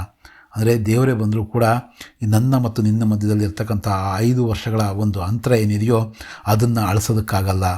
ನೀನು ಹೀಗೆ ಓದ್ತಾ ಮುಂದಿನ ವರ್ಷ ನನ್ನ ಜೊತೆಗೆ ಬಂದು ನೀನು ಬಂದರೂ ಕೂಡ, ಅಥವಾ ಈ ಎಕ್ಸಾಮಿನರ್ಗಳು ಹೀಗೆ ಇದ್ದರೆ, ನನ್ನನ್ನು ಹೀಗೆ ಒಂದು ಫೇಲ್ ಮಾಡ್ತಾಯಿದ್ರೆ, ನೋಡಿರಿ ಪರೀಕ್ಷಕು ಅಂದರೆ ನಾನು ಫೇಲ್ ಆಗ್ತಾ ಇರೋದು ನನ್ನ ತಪ್ಪಿಂದಲ್ಲ, ಎಕ್ಸಾಮಿನರ್ಗಳ ತಪ್ಪಿಂದ, ಈ ಒಂದು ಸಿಸ್ಟಮಿಂದ ಅನ್ನೋ ಒಂದು ಮಾತು ಆ ಅಣ್ಣನ ಮನಸ್ಸಲ್ಲಿ ಹಾಗೆ ಉಳಿದಿದೆ. ನೀನು ಕೂಡ ಮುಂದಿನ ವರ್ಷ ನನ್ನ ಜೊತೆಗಿರ್ಬೋದು, ಅಥವಾ ಬಹುಶಃ ಏನಾಗ್ಬೋದು, ನೀನು ಮುಂದೆನೂ ಕೂಡ ಹೋಗ್ಬಿಡ್ಬೋದು. ನಾನೇ ಕಡಿಮೆ ಕ್ಲಾಸಲ್ಲಿದ್ದು, ನಾನು 9th ನೀನು 10th ಹೋಗ್ಬಿಡ್ಬೋದು. ಆದರೂ ಕೂಡ ನನ್ನ ಮತ್ತು ನಿನ್ನ ಮಧ್ಯದಲ್ಲಿ ಏನು 5 ವರ್ಷಗಳ ಒಂದು ಅಂತರ ಇದೆಯೋ, ಏನು ಅದು ಗ್ಯಾಪ್ ಇದೆಯೋ, ಅದನ್ನು ದೇವರು ಕೂಡ ಅಳಿಸೋಕ್ಕಾಗಲ್ಲ ಅನ್ನೋ ಮಾತನ್ನು ಅಣ್ಣ ಲೇಖಕರಿಗೆ ಹೇಳ್ತಾ ಇರೋದು. मैं तुमसे 5 साल बड़ा हूँ और हमेशा रहूँगा. मुझे दुनिया का और ज़िंदगी का जो तजुर्बा है तुम उसकी बराबरी नहीं कर सकते, चाहे तुम MA और DPhil और D.Litt ही क्यों ना कर जाओ. ಅಂದರೆ ಕ್ಯೂ ನಾ ಹೋ ಜಾವೋ ಅಂದರೆ ಏನು ಹೇಳ್ತಿದ್ದಾರೆ, ನಾನು ನಿನಗಿಂತ 5 ವರ್ಷ ದೊಡ್ಡವನು, ಮತ್ತು ಆ 5 ವರ್ಷ ದೊಡ್ಡವನು ಅಂತಕ್ಕಂಥದ್ದು ಯಾವತ್ತಿಗೂ ಕೂಡ ನಾನು ನಿನಗಿಂತ 5 ವರ್ಷ ದೊಡ್ಡವನೇ, ಅದು ಯಾವತ್ತೂ ಚೇಂಜ್ ಆಗಲ್ಲ. ನನಗೆ ನಿನಗಿಂತ ಈ ಪ್ರಪಂಚದ ದುನಿಯಾ ಅವರು ಜಿಂದಗಿ, ಜೀವನದ ಬಗ್ಗೆ ಹೆಚ್ಚು ತಜುರಬಾ ಅಂದರೆ ಆ ಅನುಭವ ಇದೆ, ನನಗೆ ಹೆಚ್ಚಿನ ಒಂದು ಜ್ಞಾನ ಇದೆ ನಿನಗಿಂತ ಈ ವಿಷಯದಲ್ಲಿ, ಪ್ರಾಪಂಚಿಕ ಜ್ಞಾನ. ನೀನು ಅದನ್ನು ಈಕ್ವಲ್ ಆಗೋಕ್ಕೆ ಸಾಧ್ಯನೇ ಇಲ್ಲ. 5 ವರ್ಷದ ಗ್ಯಾಪ್ ಯಾವತ್ತೂ 5 ವರ್ಷದ ಗ್ಯಾಪ್ ಆಗಿರುತ್ತೆ. ನೀನು ಮುಂದೆ ಬೇಕಾದ್ರೆ MA ಮಾಡ್ಕ, ಅಥವಾ DPhil ಅಂದರೆ ಡಾಕ್ಟ್ರೇಟ್ ಆಫ್ ಫಿಲಾಸಫಿ ಅಥವಾ ಡಾಕ್ಟ್ರೇಟ್ ಆಫ್ ಲಿಟ್ರೇಚರ್, D.Litt ಅಂದರೆ ಇವೆಲ್ಲವೂ ಮಾಡ್ಕೊಂಡ್ರೂ ಕೂಡ, ನೀನು ಡಾಕ್ಟ್ರೇಟ್ ಪಡ್ಕೊಂಡ್ರೂ ಕೂಡ, PhDಗಳು ಮಾಡಿದರೂ ಕೂಡ ನೀನೇನು ನನ್ನ ಇದು ಆಗಲ್ಲ, ನೀನು ನನ್ನ ಸಮ ಆಗಲ್ಲ. ನೀನು समझ किताबें पढ़ने से नहीं आती, दुनिया देखने से आती है.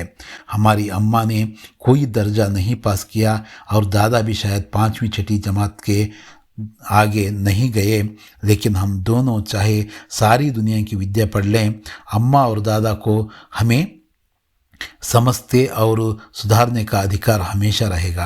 ಅಂದರೆ ಈಗ ಉದಾಹರಣೆಯನ್ನು ಮುಂದುವರಿಸ್ತಾ ಅಣ್ಣ ಏನು ಹೇಳ್ತಿದ್ದಾನೆ, ಪುಸ್ತಕಗಳಿಂದ ಓದಿದ್ರಿಂದ ಈ ಬುದ್ಧಿ ಅಂತಕ್ಕಂಥದ್ದು ಬರಲ್ಲ, ಲೋಕಜ್ಞಾನ ಅಂತಕ್ಕಂಥದ್ದು ಬರಲ್ಲ. ದುನಿಯಾ ಅಂದರೆ ಈ ಪ್ರಪಂಚವನ್ನು ನೋಡೋದ್ರಿಂದ ಬರುತ್ತೆ. ಅಮ್ಮ ಮತ್ತು ಯಾವ ಕ್ಲಾಸು ಕೂಡ ಓದಿಲ್ಲ, ಕೂಡ 5ನೇ ಕ್ಲಾಸು 6ನೇ ಕ್ಲಾಸು ಓದಿರೋದು ಅಷ್ಟೇ. ಆದರೆ ಈ ಲೋಕಜ್ಞಾನ ಅಂತಕ್ಕಂಥದ್ದು ಅವ್ರ ಮುಂದೆ ಈ ಒಂದು ಪ್ರಾಪಂಚಿಕ ವಿದ್ಯೆ ಅವರಲ್ಲಿ ಜಾಸ್ತಿ ಇದೆ. ನಾವು ಅವರಿಗೆ ಈ ಪ್ರಾಪಂಚಿಕ ವಿಷಯದಲ್ಲಿ ನಾವು ಹೇಳೋದಕ್ಕೆ ಹೊರಟ್ರೆ ಹೇಗಿರುತ್ತೆ, ಆ ಅಧಿಕಾರ ನಮಗಿಲ್ಲ, ಅವ್ರಿಗಿದೆ. ನಮಗೆ ಹಮೆ ಸಂಜಾನಿಕೆ ಅಂತ ಹೇಳಿದಾರಲ್ಲ, ನಮಗೆ ತಿಳುವಳಿಕೆ ಕೊಡ್ತಕ್ಕಂಥ ಮತ್ತು ನಮ್ಮಲ್ಲಿರ್ತಕ್ಕಂಥ ತಪ್ಪುಗಳನ್ನು ತಿದ್ದು ಅಧಿಕಾರ ಅವರಿಗೆ ಯಾವತ್ತೂ ಇರುತ್ತೆ. ಅದನ್ನು ನೀನು ಮರಿಬೇಡ ಅಂತೇಳ್ಬಿಟ್ಟು ಲೇಖಕರಿಗೆ ಹೇಳ್ತಾ ಇರೋದು. ಕೇವಲ ಇಸ್ಲಿಯೇ ನಹಿ ಕಿ ವೇ ಹಮಾರೆ ಜನ್ಮದಾತಾ ಹೈ, ಬಲ್ಕಿ ಇಸ್ಲಿಯೇ ಕಿ ಉನ್ಹೇ ದುನಿಯಾ ಕಾ ಹಮ್ಸೆ ಜ್ಯಾದಾ ತಜುರ್ಬಾ ಹೈ ಅವ್ರು रहेगा. ಈ ತಂದೆ ತಾಯಿಯ ಬಗ್ಗೆ ಮಾತಾಡ್ತಾ ಲೇಖಕರು ಏನು ಹೇಳ್ತಿದ್ದಾರೆ ಅಂದರೆ, ಅಣ್ಣ ಏನು ಹೇಳ್ತಿದ್ದಾರೆ ಅಂದರೆ, ಅವರು ನಮಗೆ ಜನ್ಮ ಕೊಟ್ಟಿದ್ದಾರೆ ಅನ್ನೋ ಒಂದೇ ಒಂದು ಕಾರಣಕ್ಕೆ ಅವರಿಗೆ ಈ ಅಧಿಕಾರ ಬಂದಿಲ್ಲ. ಇದು ಯಾಕಪ್ಪ ಬಂದಿದೆ ಅಂದರೆ, ಅವರು ನಮ್ಮಗಿಂತ ಜಾಸ್ತಿ ಹೆಚ್ಚು ಪ್ರಪಂಚವನ್ನು ನೋಡಿದಾರಲ್ವ, ಅದಕ್ಕೆ ಒಂದು ಐಡಿಯಾ ಇರೋದು ಅವರಿಗೆ. ಆ ಅನುಭವನೇ ದೊಡ್ಡದು, ಲೋಕಜ್ಞಾನನೇ ದೊಡ್ಡದು. ಅಮೇರಿಕಾ ಮೇ किस तरह की राज व्यवस्था है और 8वें हेनरी ने कितने ब्याह किए और आकाश में कितने नक्षत्र हैं, यह बातें चाहे उन्हें ना मालूम हो, लेकिन हजारों ऐसी बातें हैं जिनका ज्ञान उन्हें हमसे और तुमसे ज़्यादा है. ಪೇರೆಂಟ್ಸ್ಗಳಿಗೆ ಬೇಕಾದ್ರೆ ಏನು ಗೊತ್ತಿರಲ್ಲ, ಅಮೇರಿಕದಲ್ಲಿ ಯಾವ ರೀತಿಯ ರಾಜ ವ್ಯವಸ್ಥೆ ಇದೆ, ಮತ್ತು 8ನೇ ಹೆನ್ರಿ ಎಷ್ಟು ಮದುವೆ ಮಾಡ್ಕೊಂಡ, ಆಕಾಶದಲ್ಲಿ ನಕ್ಷತ್ರಗಳು ಅಥವಾ ನಕ್ಷತ್ರ ಪುಂಜಗಳು ಎಷ್ಟಿದ್ದಾವೆ, ಇವು ಗೊತ್ತಿಲ್ಲದಿದ್ದರೂ ಕೂಡ ಅವ್ರಿಗಿಂತ ನಮಗಿಂತ ಸಾವಿರಾರು ವಿಷಯಗಳು ಅವರು ತಿಳ್ಕೊಂಡಿದ್ದಾರೆ, ನಮಗಿಂತ ಮುಂದಿದ್ದಾರೆ ಅಂತಕ್ಕಂಥ ಮಾತನ್ನು ಲೇಖಕರ ಅಣ್ಣ ಲೇಖಕರಿಗೆ ಹೇಳ್ತಾ ಇರೋದು. ದೈವ್ ನಾ ಕರೆ आज मैं बीमार हो जाऊं तो तुम्हारे हाथ पाँव फूल जाएंगे, दादा को तार देने के सिवा तुम्हें और कुछ ना सूझेगा, लेकिन तुम्हारी जगह दादा हो तो किसी को तार ना दें, ना घबराएं, ना बदहवास हों, पहले खुद मरज पहचान कर इलाज करेंगे, हमसे उसमें सफल ना हुए तो किसी डॉक्टर को बुलाएंगे. ಈಗ ಹಿಂಗಾಗೋದು ಬೇಡ, ದೈವನ ಕರೆ ಅಂದರೆ ಈ ಥರ ಆಗೋದು ಬೇಡ. ನಾನೇನಾದರೂ ಕಾಯಿಲೆ ಬಿದ್ದರೆ ನಿನಗೆ ಕೈ ಕಾಲು ಆಡಲ್ಲ, ನೀನು ಅಪ್ಪನಿಗೆ ತಾರದೇನಂದರೆ ಒಂದು ಟೆಲಿಗ್ರಾಮ್ ಮಾಡ್ಬೋದು ಅಷ್ಟೇ, ನೀನು ಟೆಲಿಗ್ರಾಮ್ ಮಾಡೋದಷ್ಟೇ ನಿನಗೆ ತಿಳಿಯುತ್ತೆ, ಅದಕ್ಕಿಂತ ಹೆಚ್ಚಿನದಾಗ ನಿನಗೇನು ಗೊತ್ತಾಗಲ್ಲ. ಅದೇ ಅಪ್ಪನ ಜೊತೆಗಿದ್ದರೆ ಏನು ಮಾಡ್ತಾರೆ, ಅವ್ರು ಯಾರಿಗೂ ಕೂಡ ಟೆಲಿಗ್ರಾಮ್ ಮಾಡಲ್ಲ, ಅವರು ಗಾಬರಿನೂ ಪಡಲ್ಲ, ಮತ್ತು ಹಿಂಗಾಯ್ತಲ್ಲಪ್ಪ ಅಂತಲೂ ಯೋಚನೆ ಮಾಡಲ್ಲ. ಅವರೇನು ಮಾಡ್ತಾರೆ, ಏನು ಇದಕ್ಕೆ ಔಷಧಿ ಕೊಡಬೇಕು ಅಂತಕ್ಕಂಥದ್ದು ಯೋಚನೆ ಮಾಡ್ತಾರೆ, ಏನು ಚಿಕಿತ್ಸೆ ಅಂತಕ್ಕಂಥದ್ರ ಬಗ್ಗೆ ಯೋಚನೆ ಮಾಡ್ತಾರೆ. ಅದರಲ್ಲಿ ಅವ್ರು ಸಕ್ಸಸ್ ಆಗಲಿದ್ದಾರೆ ಯಾವ ಡಾಕ್ಟರ್ ಹತ್ರ ಕರ್ಕೊಂಡು ಹೋಗ್ಬೇಕು ಅನ್ನೋದು ಕೂಡ ಅವ್ರಿಗೆ ಗೊತ್ತಿರುತ್ತೆ. ಇದೇ ಲೋಕಜ್ಞಾನ ಅಂದರೆ. बीमारी तो खैर बड़ी चीज़ है, हम तुम तो इतना भी नहीं जानते कि महीने भर का खर्च महीना भर कैसे चले. ನನಗೂ ನಿನಗೂ ಏನೂ ಗೊತ್ತೇ ಇಲ್ಲ. ಈ ಥರ ಕಾಯಿಲೆ ವಿಷಯ ಅಂತೂ ದೊಡ್ಡ ವಿಷಯ.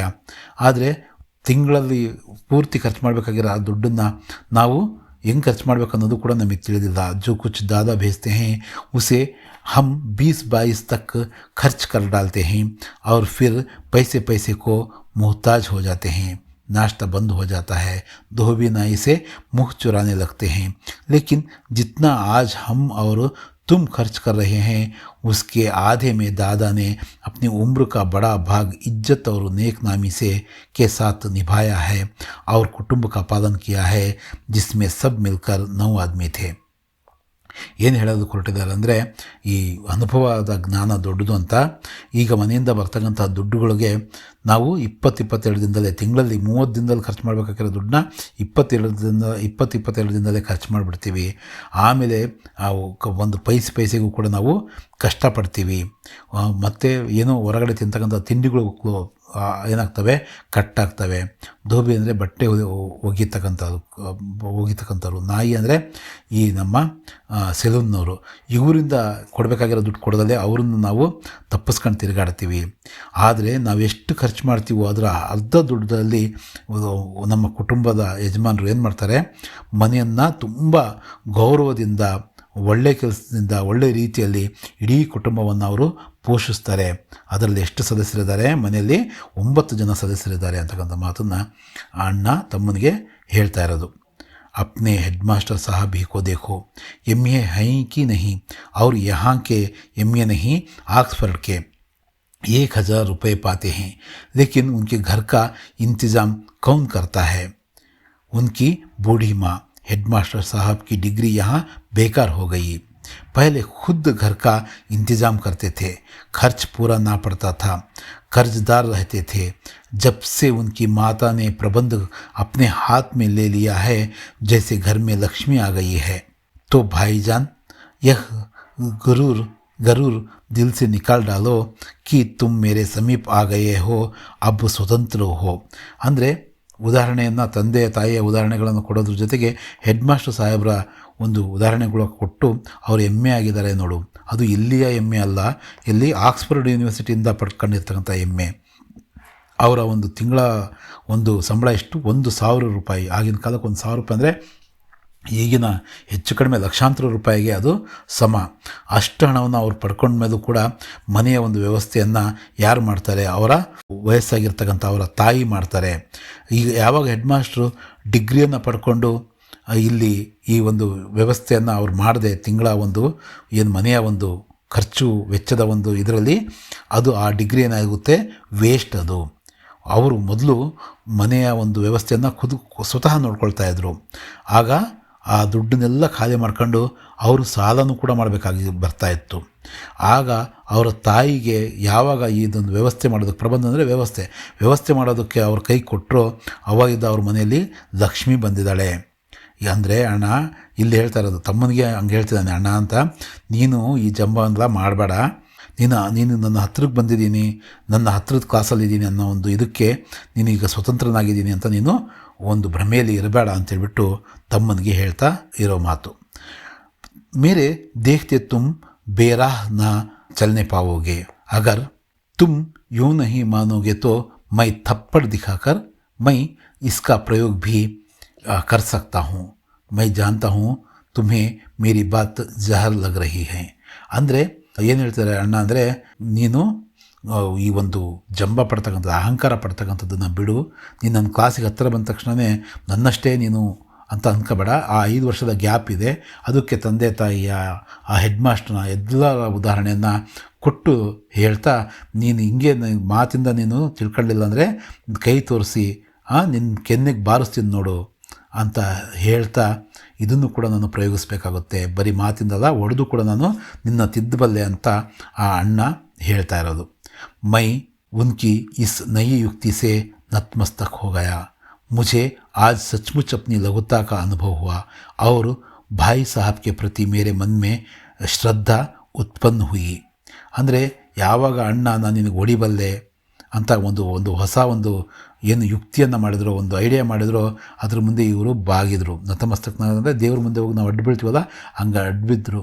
ಅಂದರೆ ಫಿಸಿಕಲಿ ಅಲ್ಲ, ಮೆಂಟಲಿ. ಮತ್ತು ನಾನು ಎಷ್ಟು ಸಣ್ಣವನು ಅಂತಕ್ಕಂಥದ್ದನ್ನು ಅವರ ಅನುಭವಕ್ಕೆ ಬಂತು.